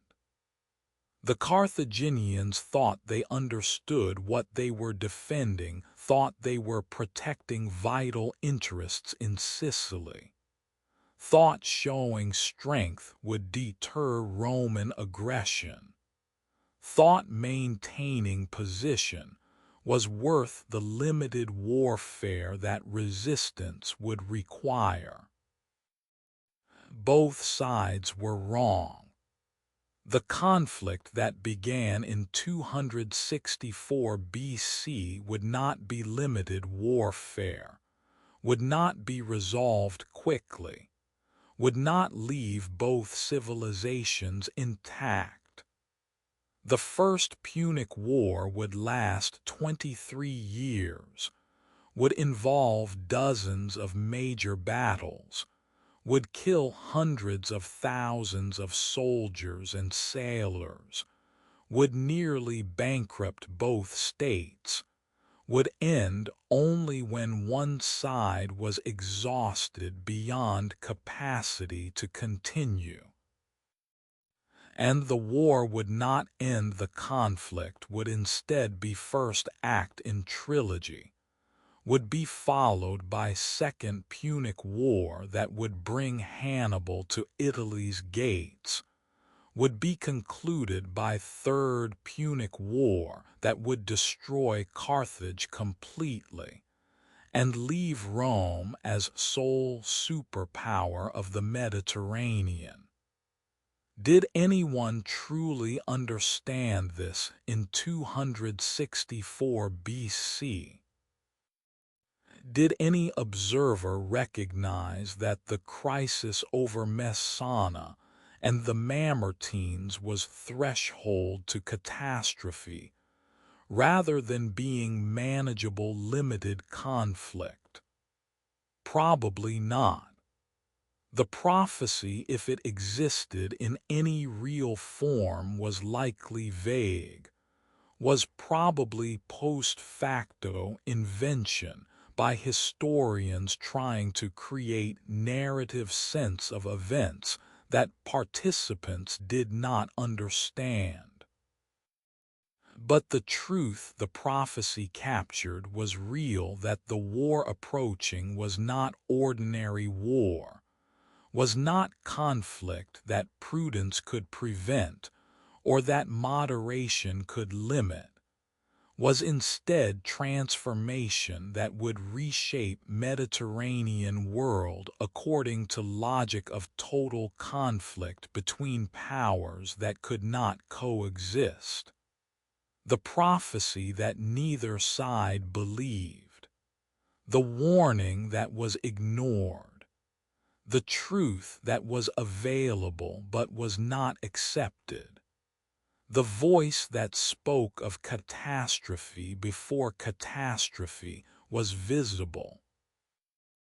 Forever unheeded, forever accurate, forever the testimony that humans stumble into disasters not through ignorance but through inability to believe warnings that challenge assumptions.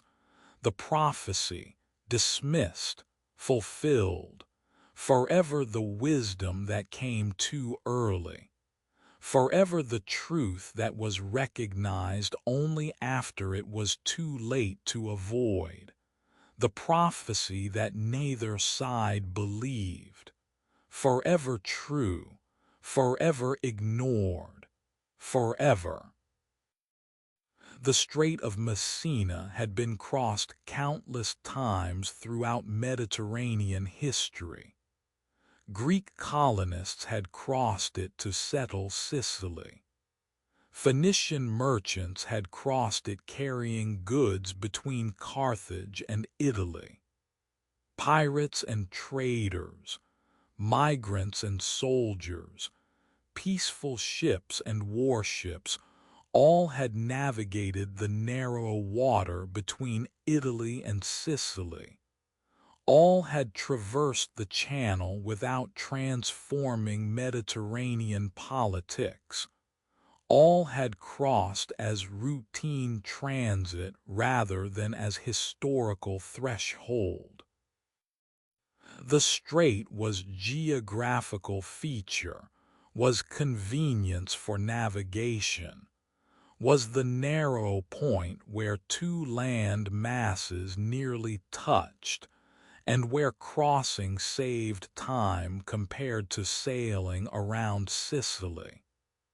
But the crossing that was approaching in 264 BC would be different, would be qualitatively distinct from all previous crossings, would be the moment when Rome moved from Italian power to Mediterranean contender, when the sphere Rome dominated expanded from peninsula to include ambitions beyond, when the relationship with Carthage shifted from distant coexistence to direct competition.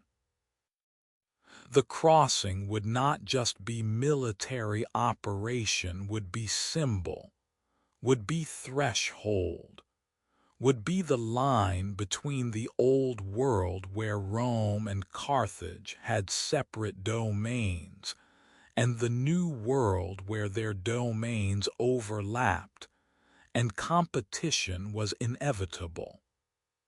We stand at the Italian shore where Roman forces assembled, feel the weight of the impending crossing, understand that this moment carries significance beyond tactical considerations.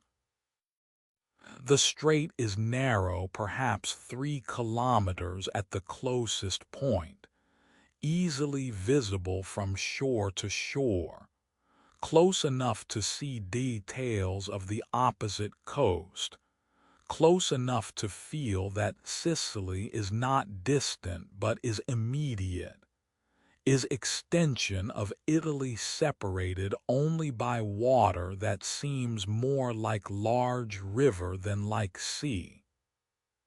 The narrowness makes the crossing seem simple, makes Sicily seem accessible, makes intervention seem manageable. But the narrowness is also deceptive, conceals the fact that crossing represents entering different world, represents transgressing boundary that treaties had established, represents beginning something that cannot be easily stopped once begun. The Roman forces preparing to cross were not enormous by later standards. Perhaps a few thousand soldiers, 1 or 2 legions plus allied contingents, enough to establish presence in Messana, enough to defend the city against immediate threats, not enough to conquer Sicily, or to fight sustained campaign against determined opposition. The force size reflected Rome's calculation that intervention would be limited, that crossing would be opening move in political contest that might be resolved through negotiation or limited warfare. That massive commitment was not necessary for operation that was defensive rather than expansionist in nature.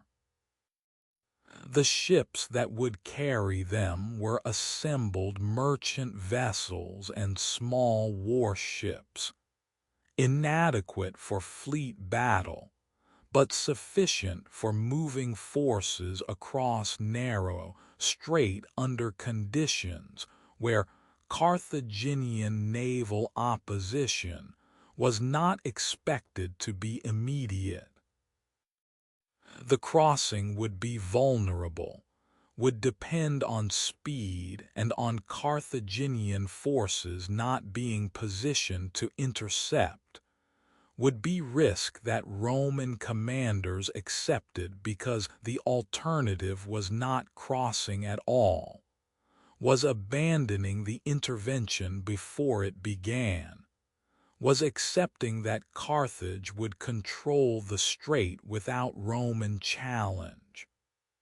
Across the water, on the Sicilian shore, Carthaginian and possibly Syracusan forces watched the Roman preparations, knew that crossing was imminent, prepared to resist or to respond depending on orders from Carthage and on tactical situation when Roman forces landed.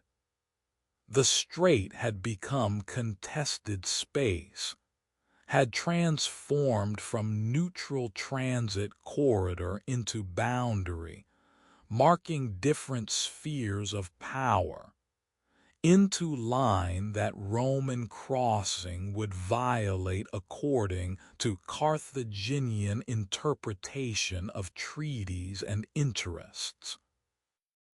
The crossing itself occurred. The sources do not preserve dramatic details, suggest it was relatively uneventful, indicate that Roman forces landed successfully and established control of Messana without major battle. Hanno's Carthaginian forces withdrew or were expelled. Syracuse's opposition was neutralized. The Mamertines accepted Roman protection. The city that had been independent or contested became Roman-controlled. The crossing had succeeded tactically, had achieved immediate objectives, had established Roman presence in Sicily. But the crossing had also crossed threshold that could not be uncrossed, had initiated the conflict that would become First Punic War, had transformed relationship between Rome and Carthage from peaceful coexistence into military competition, had committed Rome to defending position in Sicily that would require ongoing military presence and resources, had signaled to Carthage that Rome would intervene beyond Italy when strategic interests demanded, that the treaties limiting Roman sphere were no longer binding, that competition between the powers was now inevitable. We contemplate thresholds in history, the moments when decisions become irreversible. The lines that once crossed transform everything that follows. Many such moments seem ordinary at the time, seem like tactical decisions or temporary measures or responses to immediate circumstances. Only in retrospect do we recognize them as pivotal, as instants when trajectories shift, as boundaries where one era ends and another begins. The crossing of the strait was such moment, was step that initiated the Punic Wars, was decision that would eventually lead to Carthage's destruction and Rome's emergence as Mediterranean's dominant power. But in 264 BC, as Roman forces crossed to Messana, none of this was visible, was simply military operation, simply implementation of Senate's authorization, simply the next step in intervention that seemed manageable. The soldiers crossing did not know they were beginning a century of warfare. The commanders did not understand they were initiating transformation of Mediterranean world. The Senate that had authorized the crossing did not predict that decision would lead to 3 wars spanning 120 years. The crossing seemed like crossing ships moving across water, soldiers landing on foreign shore, city being secured. The magnitude would become visible only later, would be recognized only through hindsight, would be understood as threshold only after everything that followed made the threshold's significance clear. The strait that would not be crossed peacefully.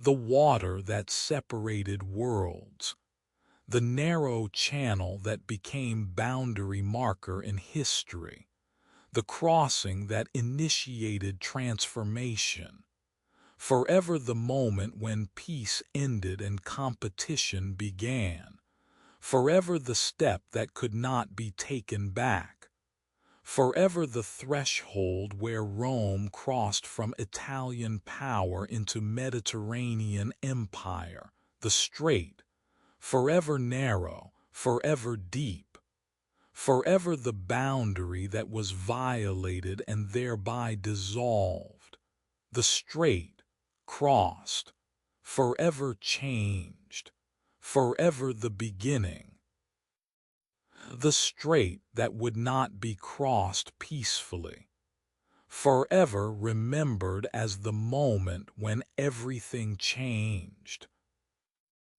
In the final days before conflict became unavoidable, in the hours when both sides made their last preparations, and war had not yet begun, but peace was already lost, dust rose.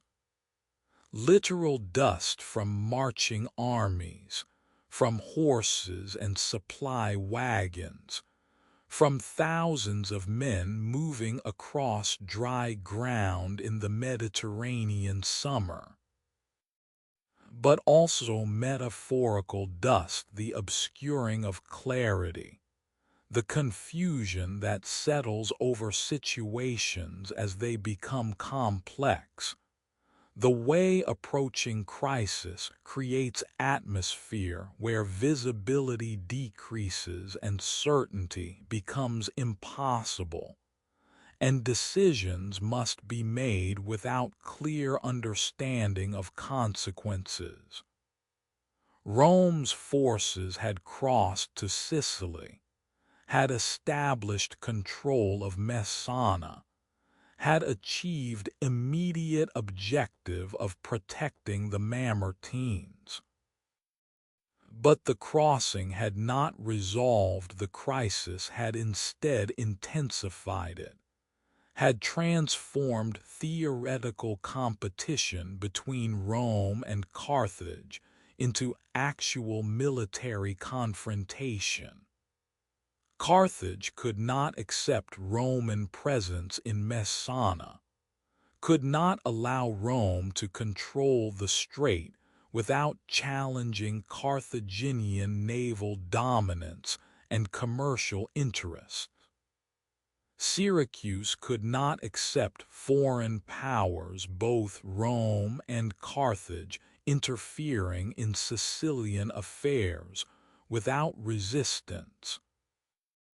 The Mamertines, having invited Roman protection, now found themselves in city occupied by forces they could not control, had become pawns in conflict larger than themselves. The situation was spiraling. Both Rome and Carthage were sending reinforcements, were committing additional forces, were escalating their presence in ways that made negotiated resolution increasingly difficult. Neither side wanted to appear weak, to back down, to accept defeat without actually fighting. The political pressures within each civilization demanded that leaders show strength, that they defend national honor, that they not surrender interests that had been declared vital. The momentum of approaching conflict was overcoming any remaining desire for peace, was carrying both sides toward violence that neither had originally intended, but that both were now accepting as necessary. We feel the dust rising, feel the confusion, feel the way clarity was dissolving into complexity. The original question, should Rome help the Mamertines, had been answered. But answering had created new questions. How far would Rome commit? Would Carthage accept Roman presence, or would Carthage fight to expel Rome from Sicily? Would Syracuse remain neutral, or would Syracuse ally with one side against the other? How would other Sicilian cities respond? The questions multiplied faster than answers could be found, created environment where each decision generated new uncertainties, where the situation was changing faster than either side could fully assess. Both sides had entered positions they could not abandon without loss of credibility. Rome had crossed to Sicily, had made commitment to Mamertines, had established precedent that Roman protection meant actual military presence. Withdrawing now would be seen as weakness, would undermine Rome's reputation, would suggest that Roman commitments could be challenged successfully. Carthage had opposed Roman crossing, had declared Roman presence unacceptable, had positioned forces to contest Roman control. Accepting Roman presence now would be seen as capitulation, would undermine Carthaginian authority, would suggest that Carthage would not defend its interests when challenged. The logic of escalation was operating. Each side's actions provoked response from the other. Each response created need for counter-response. The cycle was accelerating in ways that made backing down seem more costly than continuing to escalate. The political and strategic calculations had created situation where avoiding war seemed weaker than fighting, where negotiation seemed like surrender, where the costs of peace appeared greater than the costs of conflict. Both sides understood they were approaching war, but both believed they could fight limited war that would establish their position without requiring total commitment. Both thought they could win quickly and thereby avoid the prolonged conflict that neither wanted. The assumptions would prove wrong. The war would not be limited. The conflict would not be resolved quickly. The costs would far exceed any expectations. But in the final days before the first battle, in the hours when peace was ending and war was beginning, these future realities were not visible, were hidden by the dust rising from marching armies, by the confusion of competing interests and escalating tensions, by the human tendency to believe that wars can be controlled, that violence can be limited, that conflicts will end according to plans rather than according to their own logic. The dust that rose before the storm was the obscuring of the moment when peace became impossible to maintain, when the various forces pushing toward war overcame the desires for peace, when crossing the strait became beginning of crossing into catastrophe. The dust was not just physical phenomenon, but was the way that clarity dissolves in crisis, was the confusion that accompanies escalation, was the atmosphere where decisions are made without full understanding, where leaders commit to courses of action whose outcomes cannot be predicted. We sit in that dust, in that confusion, in that final moment before violence begins. Feel the weight of decisions being made. Feel the momentum carrying both sides toward conflict. Feel the tragedy of reasonable people making reasonable decisions that accumulate into unreasonable result. Neither Rome nor Carthage was evil. Neither was irrational.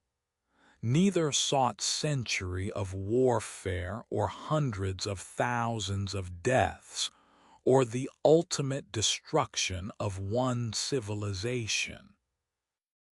Both were simply protecting interests as they understood them, responding to challenges as their values dictated, making choices that seemed necessary given the circumstances they faced. But the choices accumulated. The responses escalated.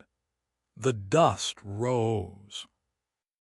And in the final moment before everything changed, we recognize what the participants could not recognize, that they were creating the catastrophe they feared, that their attempts to prevent weakness or to defend interests or to maintain credibility were the very actions that made war inevitable, that the dust rising before the storm was not obscuring the path to peace, but was obscuring the recognition that peace was no longer possible, that the storm was not approaching but had already arrived. The dust rises. The armies prepare. The decisions are made. And in the silence that comes just before violence begins, we honor the peace that is ending, acknowledge the tragedy that is beginning, recognize that the first Punic War is about to commence not through malice or madness, but through the logic of power meeting power, through the momentum of escalation, through the human inability to back down once commitment is made. The dust, rising, forever obscuring, forever the atmosphere of approaching catastrophe, forever the confusion that accompanies transformation, forever the moment before everything changed and could never return to what it was. The dust settles eventually. The storm arrives. The first battle is fought, and the Mediterranean world enters the long conflict that will determine which civilization will dominate, which will survive, which will inherit the future. But before the battle, before the storm, there is this moment, the dust rising, the armies preparing, the peace ending, the silence before violence, the threshold before transformation. We sit in that dust. We wait in that silence. We prepare to witness what comes next. The dust that rose before the storm, forever rising, forever obscuring, forever the final moment of the old world before the new world was born through fire and blood, and the collision of civilizations that never meant to meet, but that could not avoid meeting once they reached the boundaries of their separate worlds. The dust, rising, forever,